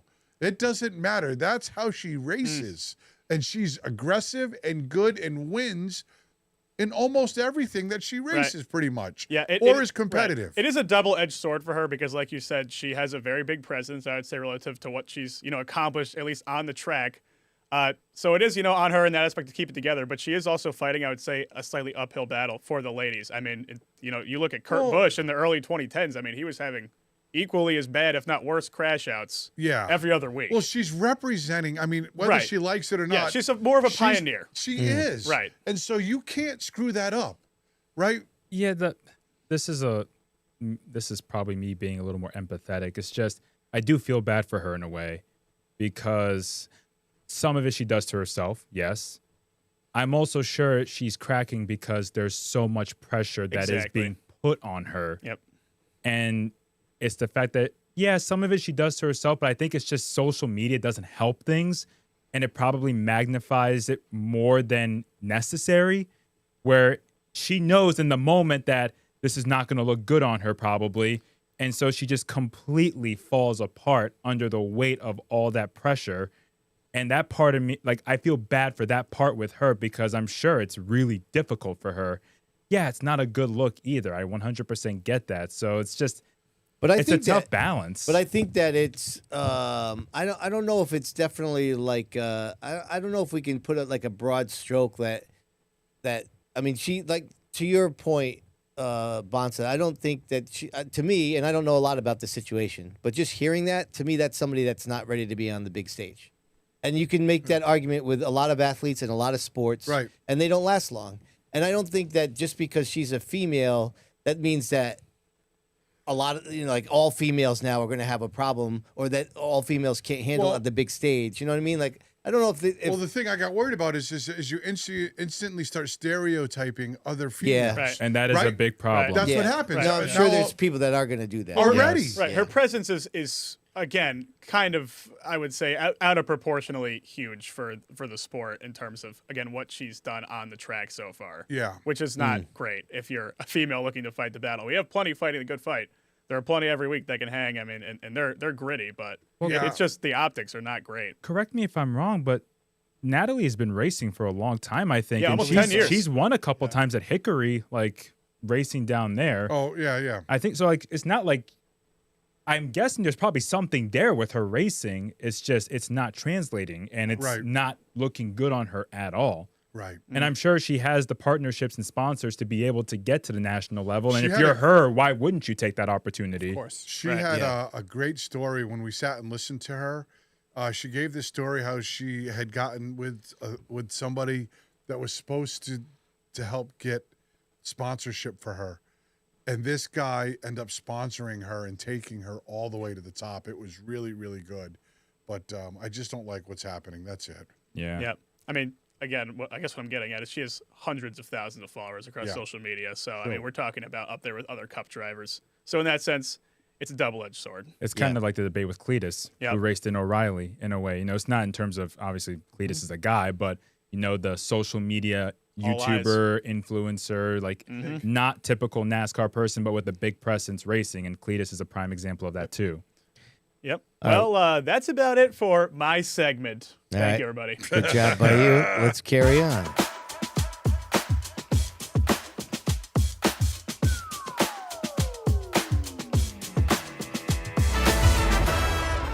All right, listen, big thanks to Broadbrook Heating and Cooling, back for their third season as they sponsor the podcast. Appreciate those guys. This week's Did You Know? Let's go back to our man Jim Bavalaco. You know, we mentioned him before with a record-setting victory 28 years after his previous one. You know, Diego, he had a memorable wreck in a street stock division back in 1998. I'm not sure if our man Bobby would classify this as an official blowover, but maybe he can keep all the letters and call it a bowl over. This is from August 1st, 1998, actually 8 weeks after his previous win there. That was his last win before the Enduro. Go ahead, Rems.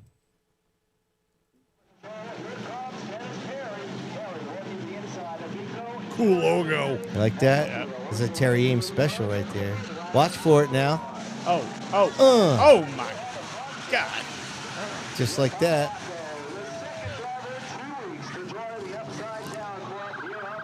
Second guy in 2 weeks, huh?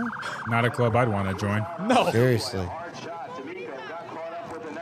It's Bob Freeman on the old microphone. Oh, yeah. And he's out. Yeah. Looked like Pepe's flip at Seekonk. Yeah, almost exactly.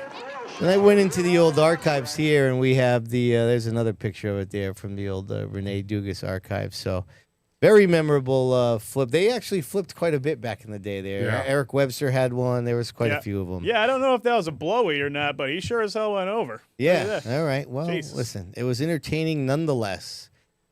All right, my man, Jake, get ready now. It's time for some inquisitive inquiries here.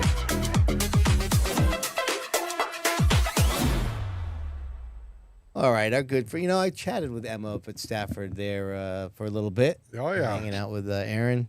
All right, now listen, the song we play here is only 60 seconds long. We like to get all the answers in beforehand, but then again, these rules, they don't really matter. Diego, start us off here, buddy. Here we go. All right, what's worse? Bad breath, stinky feet, or BO? Bad breath. Ask my wife. And I'm talking about me, not her. Good clarification there. Good job by you. Ranch on fries, yes or no? Anything on fries. Ranch, yes. Okay. Oh my God. If you were in a covert operation on the Seekonk Speedway property, where would you be camping out? Turn 1. I can't even describe it now. It's like a... it used to be like this kid's little arcade at one time. I'd be going in there because you don't even know what I'm talking about. Okay. Nope. All right. No, for sure. All right, the Cupid Shuffle comes on at the next wedding you attend. Do you run to the dance floor, get dragged to the dance floor by your wife, or do you head to the bar to get a beverage? I'll be at the bar. What is your dream vacation? That was a tough one. Probably New Hampshire in the mountains, up by the lake. That's kind of what I love. It's so simple and silly sounding to a lot of people, but that's what I love. And my wife that's loves a it great too. take. Yeah, listen, northern New England has got some just beautiful areas to go. I don't know what we have up here. You've been up to Lincoln? I mean, that's we used to go up there every year. That's just amazing. Lincoln, Conway, all of it. I'm disappointed in you. Yeah, me too. Ranch on fries? I'll do it. Absolutely. No. What That's are you wrong. disappointed about? I want to see clear water, white sand. Oh, you want to go down to the... We'll do that too, but I love going up. I love going up. I want to swim up to the bar. I mean, that's what I want to do. You'll see clear water. This is like the opposite of what you're saying, but we got like the camper and everything. We go up there. We got the kids now. It's not like, I mean, it's we're not in that phase of life, you know. So that's how my brain's programmed. That's why it took me a minute. Yeah, sandals down in Jamaica when you have two young kids. It's probably... Still be fun. All right. Well, let's carry on. Give it a try. What's your record for consecutive questions asked? All right, here we go. Ed Marcel, Firewood and Land Clearing for my segment, Viewer Mail. Just read the question. You guys like that, huh? Mm-hmm. Bonssa? Just read. Okay, here we go. Seriously, let's go. This is from my man, Mr. Richard Keeter. I love this dude. Oh, yeah, Keats, we call Thanks, him. Keats. Mm-hmm. It says, what up, podcast crew? Wow. This came in after last week, just so you know. It was fresh on his brain. Okay. Emailing this on Wednesday, since it's still fresh on my mind. Mm-hmm. Since there was a heated debate amongst the panel last week, was there really? You damn right, wise ass. Yeah, there was. Jake, you've been in a similar position like the Monahan brothers are currently in. Could you shed some light about how you and your brother Josh and even your father navigated the fact that you and your dad were on the racer side of the fence, and your brother was and is on the management side of the fence, and how that relationship changed over the recent years now that there is a younger generation of Vanada children. Well, how much time do we have? Right. The hardest part of me and Josh racing, and my dad too, was probably when I was racing legacy cars. He was the race director. So I'm, 15 or so? He's 19. We're teenagers, we're kids. So he's race directing. I remember once I took a guy out. He put me to the back. That was a whole thing. Of course, my dad is in competition with me, so he's kind of sides with me, and that creates that tough dynamic. Thankfully, it didn't happen every week, right? As I've grown older and as we've grown older, Josh is much more. He's not a race director anymore. He's more in an administrative kind of role, pretty much whenever he does stuff. So it's not nearly as hard. I mean, that being said, I kind of run as far away from the situations I can for both of us because it's just not ideal. That being said, I mean, racing's a small world. I mean, it's a family business. Some people, my brother tried racing, he didn't like it. So guess what he liked doing? He liked kind of running the show. Right. He liked being the flagman. He liked being the race director. Now he likes doing his thing with JDV. So it's it's just something that you kind of got to deal with and handle. And one thing I will say is racers can be difficult, and they can be pretty close-minded. And that was probably the hardest part, I would say, is, favoritism or this or that. It's just like. Do you ever think you had favoritism? What's that? Do you think you got? No, I didn't. Right, and that's how I always feel. I did. I mean, factually, I didn't. I mean, I'm just being honest. Yeah. I did not. And that's the way I feel, too. Yeah, I'm sure. I'm sure you don't, too, to be honest. Right. And we were talking about, at our shop, we were talking about, the Roots and David racing. And I think it's awesome. And honestly, I didn't think of you guys, full disclosure, you and your brother. But I think the Roots is some of the only people that might be able to somewhat pull that off somehow. But that being said, I mean, we see David's podcast and stuff. And we see the bright side of it. But I'm sure there's a dark side of it. I'm not, ignorant to that. I'm sure there's plenty of complaints. Yeah. And it's very difficult, but you just kind of deal with it. Compartmentalize. So try to not make it personal, even though it's so important to both of us. Right. Great answer. All right. Well, we're going to move on. Do you guys have anything to put into that? We already talked about this last week. I don't want to get Tom going. I'll call Tom when he's angry. No, I'm going to call Tom. My name's Sid. Carry on. All right. This is another great question from Jeremy, who is always an avid emailer to us. Always. What is wrong with the SK and SK lights right now at Stafford? The racing could be good at times, but the Wreckfest continued again last week, drawing out the races. These two divisions have had a rough start to the year. Oh, well, you know what I say? Screw you guys. I'm going home. Yeah, right. Is it the drivers, the track, or the tires? What can we say about it? I think it's got to chalk it up to drivers. I It's hate not- to say it, but It's not the track. And Right. as far as I know, there's no tire issues. No. Yeah. Look, the SKs and SK lights are different divisions. Like the SKs, it's cutthroat. And Sid touched on it earlier. The depth of the field in the SKs, I feel like, is some of the deepest depths I have seen. Yeah. The field. We had 27 cars last Friday, and I felt like they were battling hard for the lead. They were battling hard for 18th. Right. Because everyone is so close, and they want to gain as many spots while everyone is bunched up. Because Right. once you spread out, it's going to be tough. It's over. You're in a lot of That's trouble. the other thing. So just naturally, listen, it's cycles. You're going to have really clean That's races. what I was going to say. That's It definitely cycles. Yeah, Right. and the start of the SKs was fine this season. It's just the last 2 weeks, the wick has been turned up, and sometimes you're just going to have that. In the SK lights, there's more disparity in that field, and there's more unpredictability in that field just because you have drivers of very different experience levels and approaches, and they're just all racing really hard, and there's some of them are still honing their craft, and sometimes you're going to have to get into kerfuffles to learn lessons and whatnot. Right. And again, they had Wreckfest, but I've seen SK Lights run caution-free 3 times in a year. Like, it just happens. So we're just in that unfortunate stretch where both of them are having back-to-back tough weeks. You got to think, like, maybe psychologically you're at the point where, like, the rust is knocked off. Like, you don't feel like you're racing the track as much, but you're not also not at the point where it's been such a Wreckfest for so many weeks. You feel like you maybe got to clean it up. And especially with the SKs, like you said, I mean, they put 3 new tires on every week, and looking at the roster here, there's probably 15 guys that could win any given week. Can I ask? You got to make it happen while you can. Let me ask Diego and Jake this, because one thing about Stafford, we talked about rain. Knock on wood, Stafford's been perfect so far. Nothing has been postponed or canceled. So they've been racing for 3 or 4 straight weeks. I'll start with Jake. How much does that play a part in the drivers getting more impatient just because the weekly grind starts to take its toll? Well, I think what I was actually going to say, regardless of the question, actually was the answer. I think that what happens is after a couple of weeks, guys start getting a little bit of pressure on them, especially you start looking at the points and all that nonsense too early, and then wow, I'm down a little bit, and whoever else is ahead, and people worry way too much about that way too early in racing. I mean, you want to keep an eye on it, keep tabs on it, but people put a lot of pressure on themselves. I don't think it's the grind personally.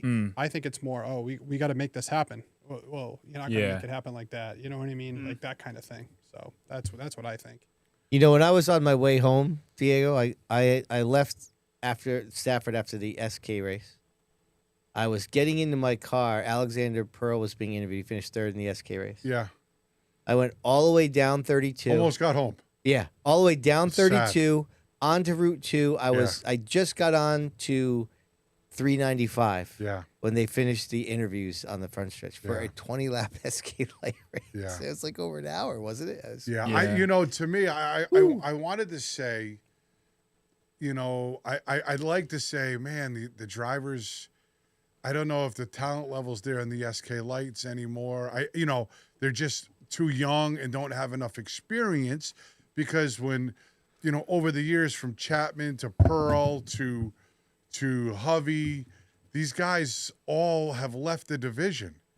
And so it left a lot of guys that were younger that don't have the same experience that those guys have. It's like the godfathers of the division.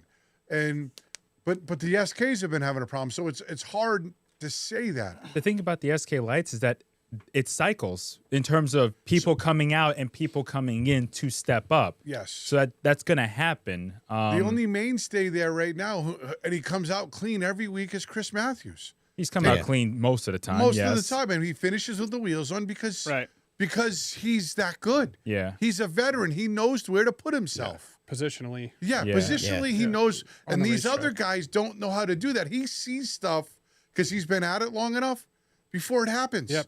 Like he can see it starting to happen. Right. Makes a big He's difference. lifting, and he's like, "Oh, there it is! I knew that was happening. I seen that happen in a lap before." Where the other guys don't maybe have that yet, and so then they toss it in there, and then it just causes a big problem. Well, I think about you mentioned Hovey. The first year he drove for Rocco, he won 3 races, but he also got into a couple spats. Right. Because he was too aggressive. Yes. But he cleaned it up in 2025 and benefited greatly from it. So I think that's just going to happen in that division. It is a learning division. Right. Where there's a lot of great talent in there. There is, a lot of these guys. There's a lot of great young talent in that division. Look at Anglaise. I mean, anyone ever talks about but how he's much a crafty veteran. Yeah, he is at this point. He is a veteran of that division. He's at the same level as almost Chris Matthews. But he had his time, is the point. Yes. Like, you need time to cultivate more of those. he was high turnover. He was rough around the edges. But I agree. It'll cycle around this week. They may be 2 cautions, 1 caution. I mean, that's how they run. So I'm looking forward to going up and watching them this week. All right, Reminator, say stuff. So, if any of y'all have questions for us, please send it to sidsviewpodcast@gmail.com. Thank you. Back to you, Diego. All right, we've got one more. Okay. Stafford and David Arute posted a clip of Formula Drift practice today at Stafford. Is this something that piques the interest of local racing community at all? With an unknown event style, reports are that Saturday is almost sold out for the 3-day event. Is this just another influx of eyes on Stafford? So that race is in a month. That show, is that about right? No, a couple of weeks. In a couple weeks. A couple weeks. Yeah. So I'll tell you what, my drone guys Yeah. are huge drifting fans. Yeah, Matter of fact, that's where Brody is. Yeah, that's where their experience is. And they've shown me some of the reels that they do following those drifting cars around. Yeah. It's no surprise how well they do working for us. But It's not my style of thing, but it's hugely popular, Yeah, it and I is. think it's great for Stafford if they. There's can, going to be a lot of people for there. sure. Yeah. They're going to love that. I think, especially compared to Cletus, I think you're going to attract a younger demographic with that drifting. Yeah. It's Oh, yeah. very popular. It's the kind of event that is truly so big in its own right that whether or not it appeals to the typical weekly racing scene is almost not important because the eyes that it will get on it are just so insurmountable that the optics for Stafford are going to be great either way. Now, are you doing that for Flow, or they have their own broadcast deal? No, or? that's their own deal. So We're it's not like the producing Cletus that. thing, then, Yep. right? Yeah. Yep. Okay.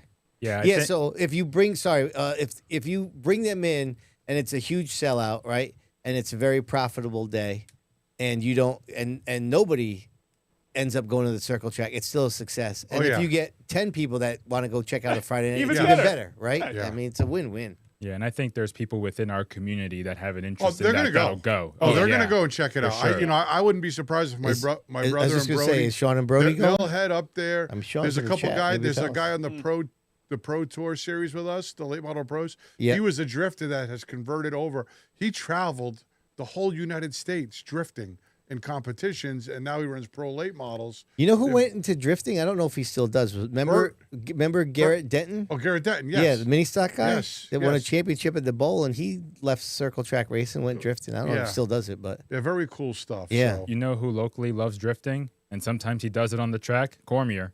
He loves drifting. Oh yeah. Yeah. Mm-hmm. You can tell on Saturday nights. Yes, and on Fridays in years past. But he's had an interest in drifting outside of racing. Yeah. So for someone like him, he would love to go to that event, I'm sure. Listen, we're on pace for our longest show ever. Yeah. So Wesley Prucker sent us in an email. Yeah. So I do appreciate it. We touched on it earlier in Fro's segment. yeah. So I just wanted to recognize it was about spotters and inside pit lane. We just don't have time for it, but that was another great segment by yours truly. And I'm going to give a special thanks to Ed Marcel, Land Clearing, and Firewood. All right. So thank you. Good job by you. Let's continue on. Oh, no. Oh, no. This is not good. We're the ones that should be saying, "Oh no." No, it's not me this week. Oh, look at this. Oh God. No way. I'm so excited. Look at this. I got Yeah. one. So cute. So Diego extended his lead. Fro has got another one, and Mine- Remy has finally got rid of the donut. Yes. She's on the board. Jake, I had You a lot seeing of this? faith that me and you were going to be high-fiving after a win here, and then Mother seeing Nature this? Can you screwed pick us. rain? Can I pick rain? I was Rain is wondering that ineligible. earlier, actually. We don't like to do that as racers, you know. We like to stay optimistic Yes. here. You know what I'm saying? Guess what? Oh God! I what? got to go last. No, Jesus. All right, can you just quiet down over there until then? All right, our hot seat guest is going first with your picks. Pressure. Yeah, pressure is on. What do you got? I'm so happy. All right. Shut up. I can mute your mic. Seriously. That's true. Remy, think about it. Go ahead, Jake. All right. So Stafford, limited late models. I got Aaron Plemons. Mm-hmm. Waterford Street Stocks. I didn't realize he won last week when I picked this, and the guy got DQ'd in front of him. But Al Stone the third, I still think he can come through. You can never go bad with that pick. Seekonk Pro Stocks. My buddy Dylan Estrella. I think he's going to get a good handicap. He had a tough first week, and I think they got a fast car. ACT. I had an initial pick, but I changed it because I you got did? cold feet. Yeah. I wasn't sure if he's going to show up. But I'm going to go with the hometown guy, Jacob Burns, trying to make it on the tour. Ooh, nice pick. Derek crew chief in. I think that's good. And then wild card, I got to go with Stafford late models, good friends of ours, Christopher Buffoni. Okay, nice. All right, I'm up next. You ready? Of course. Go for it. I'm going for the story here. And I got some intel, and I think it was verified in the chat. I am going with my man, Jason Finkbein, with a return to Victory Lane. Okay. Yeah. Good pick. That's great. Yeah. Give me Jake Caprio to say solid in the Crown Vics at Waterford. You like that? You're really trying to catch me. Chalk City. You are really trying to catch me. I'm staying with my man, Jake. Wow, loyalty, huh? Yeah. Let's make it happen here, huh? All right. Okay. All right. See what we can do. The tour up at Oxford. You ready? Oh, gosh. Dude, you don't try to be like me. John McKennedy. That's a really good pick. Yeah, of course it is. Wild card. Evolve Pro Truck Series. Home track guy. sponsors the segment. Jason Paquette. Oh, he's a good pick. Yeah, there we go. That's a good pick. Reminator, hit it. Okay. So Stafford and the late models, I'm going with Josh Wood. Oh, okay. Waterford SKs, he's been really fast at Stafford. I'm going with Anthony Flannery. Okay. Mm-hmm. Seekonk, I'm staying with Tim Bolger. Okay. Touring series, I'm going with Evolve as well, but I'm going Bert Olette. Oh, I know It's not a bad pick.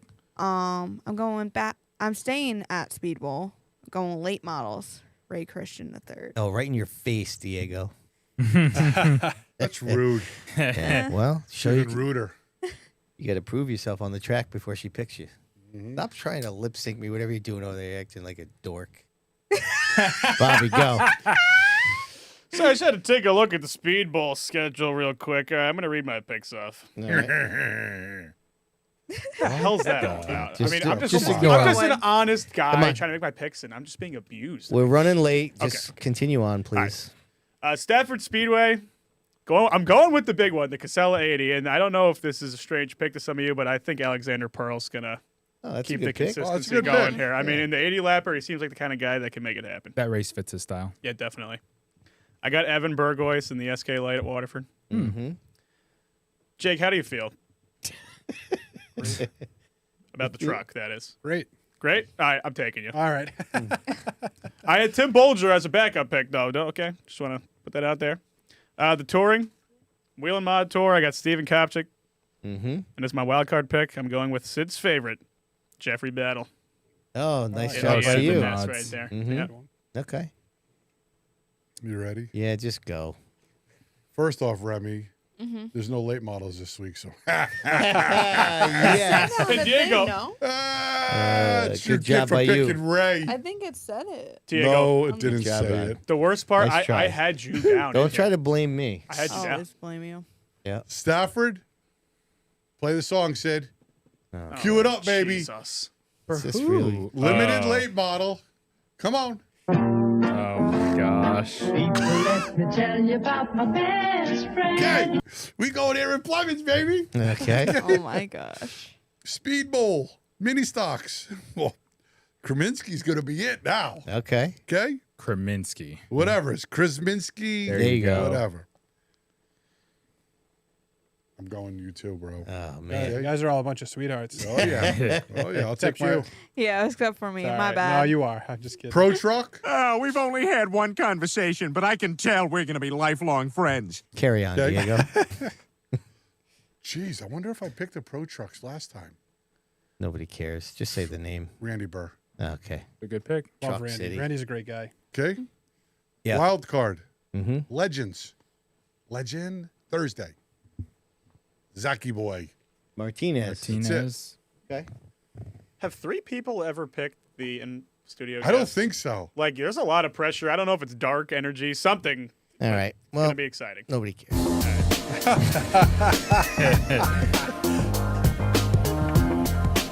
We're running late. We got to keep things moving. All right, Pop Culture Minute brought to you by Jeremy Lavoie Racing. He's bringing us the Pop Culture Minute. Diego, have a look-see right there. On this date in 1991, the animated series Liquid Television debuted on MTV. It was an independent animators and artists created most of the material specifically for the show.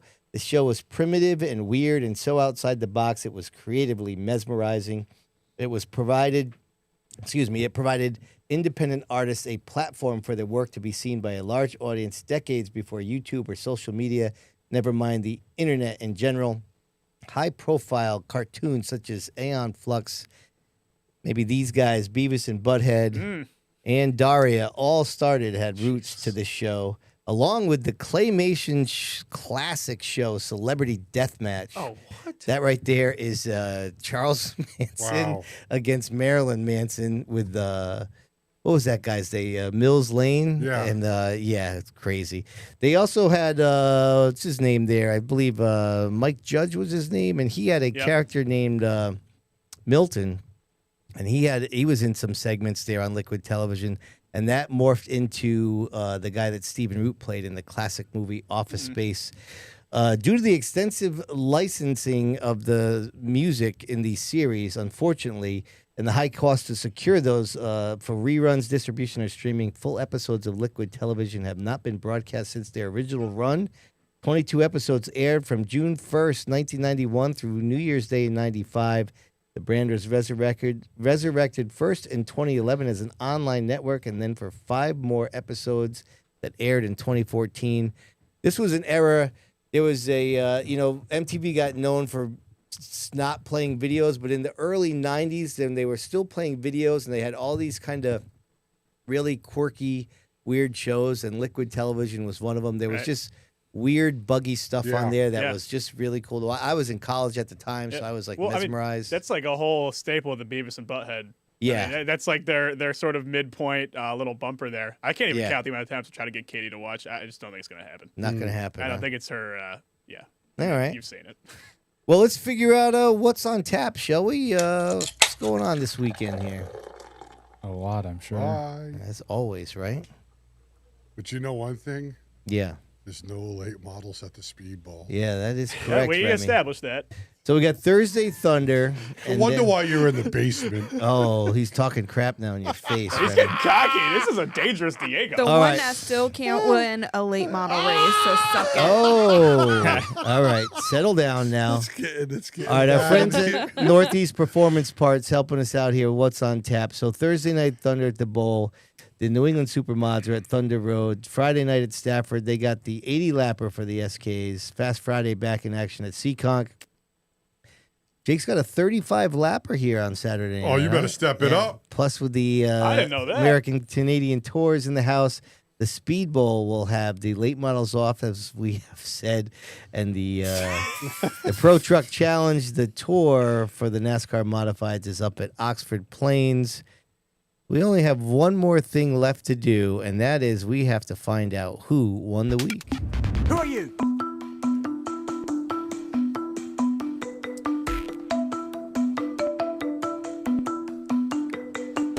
Brought to you by Seekonk. We say it right. Damn straight we do. All right. So listen, I just jotted down a couple. Now you can vote for anybody, obviously. I put Tyler Chapman versus SK win at Stafford. Mark Stewart for winning the tour race and the truck race at Riverhead. Sammy Anderson for scoring the SK light race caution-free. Paul Kashiba and Jim Bavalaco for their Speedbowl record-setting wins. Stephen Kalogiannis for getting his first career win at Stafford.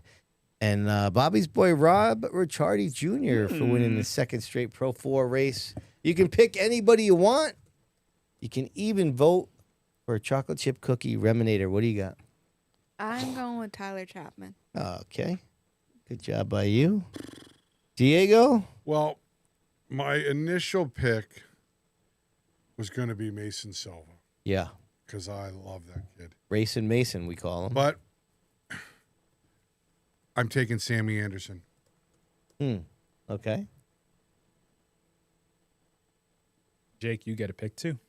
I wasn't ready for this one. Oh, we didn't prep you on that. You want us to come back to you? Yeah. Okay.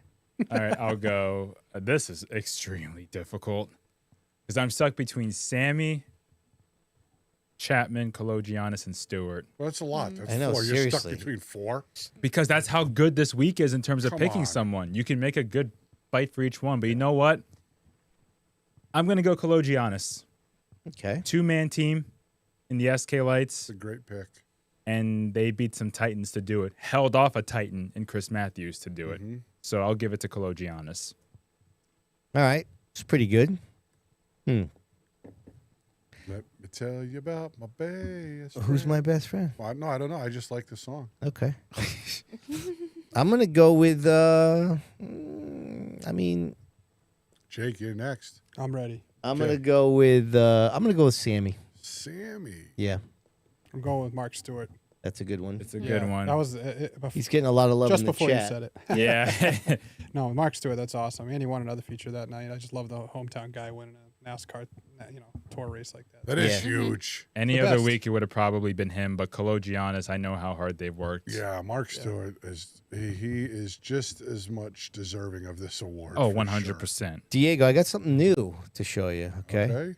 Now, as you know, whoever wins the week, we're going to send them a little discount code. You get a hat like mine. They get a hat like yours, right? My hat's badass. You know what you want? You know what they can do? They can either go to sidsview.com, myshopify.com, or they can just use the QR code on the screen. It's on there.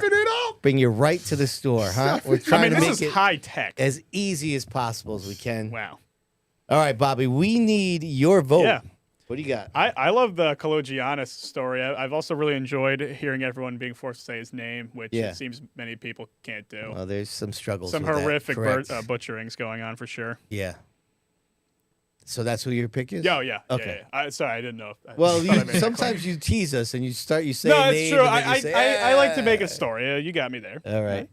So what do we have here? Oh, Papa Bear there is going with Stuart. Is that the last one we got? I believe so. All right. So let's do the in studio. We have one for Tyler Chapman. All right, hold on. I got to type him in. Okay. Yep. See that, Remy? 2 for Sammy Anderson. Yes. 2 for Stephen Kalogiannis. Oh. And 1 for Mark Stewart. Well, if you want me to rip him off here. Yeah, go ahead. I got the final tally. Let's hear it. I got, with 1 vote a pop, Tyler Chapman, Stephen Kalogiannis. No, he's got 2. He's got 2. Here we go with the math. I mean, you said 2, didn't you? In Yes. studio? Yeah, that's just a complete disaster. Holy dementia. Bro is great. No, I love it. I guess It's I late. can't add 2 with 0, evidently. We got big problems here. I'm going to need to go check boy. in. All right, Sammy Anderson with 3, and just get the camera off me. I can't take it anymore. Mark Stewart won this week with 5 votes. All right, yeah. Good for Mark. All right, everybody. Longest show of the year, if I'm not mistaken, huh, D? Not my fault. Okay, I think Sorry, it might guys. have been. It's definitely not yours. All right, don't forget, follow us on socials there. You know how we do it. Reminator makes you laugh. We got Music Mondays, Funny Fridays, whatever, Diego. Take us home. Hell yeah. Special thanks to Dale Headquest Motorsports for the weekly update. Midstate Site Development for the results ticker.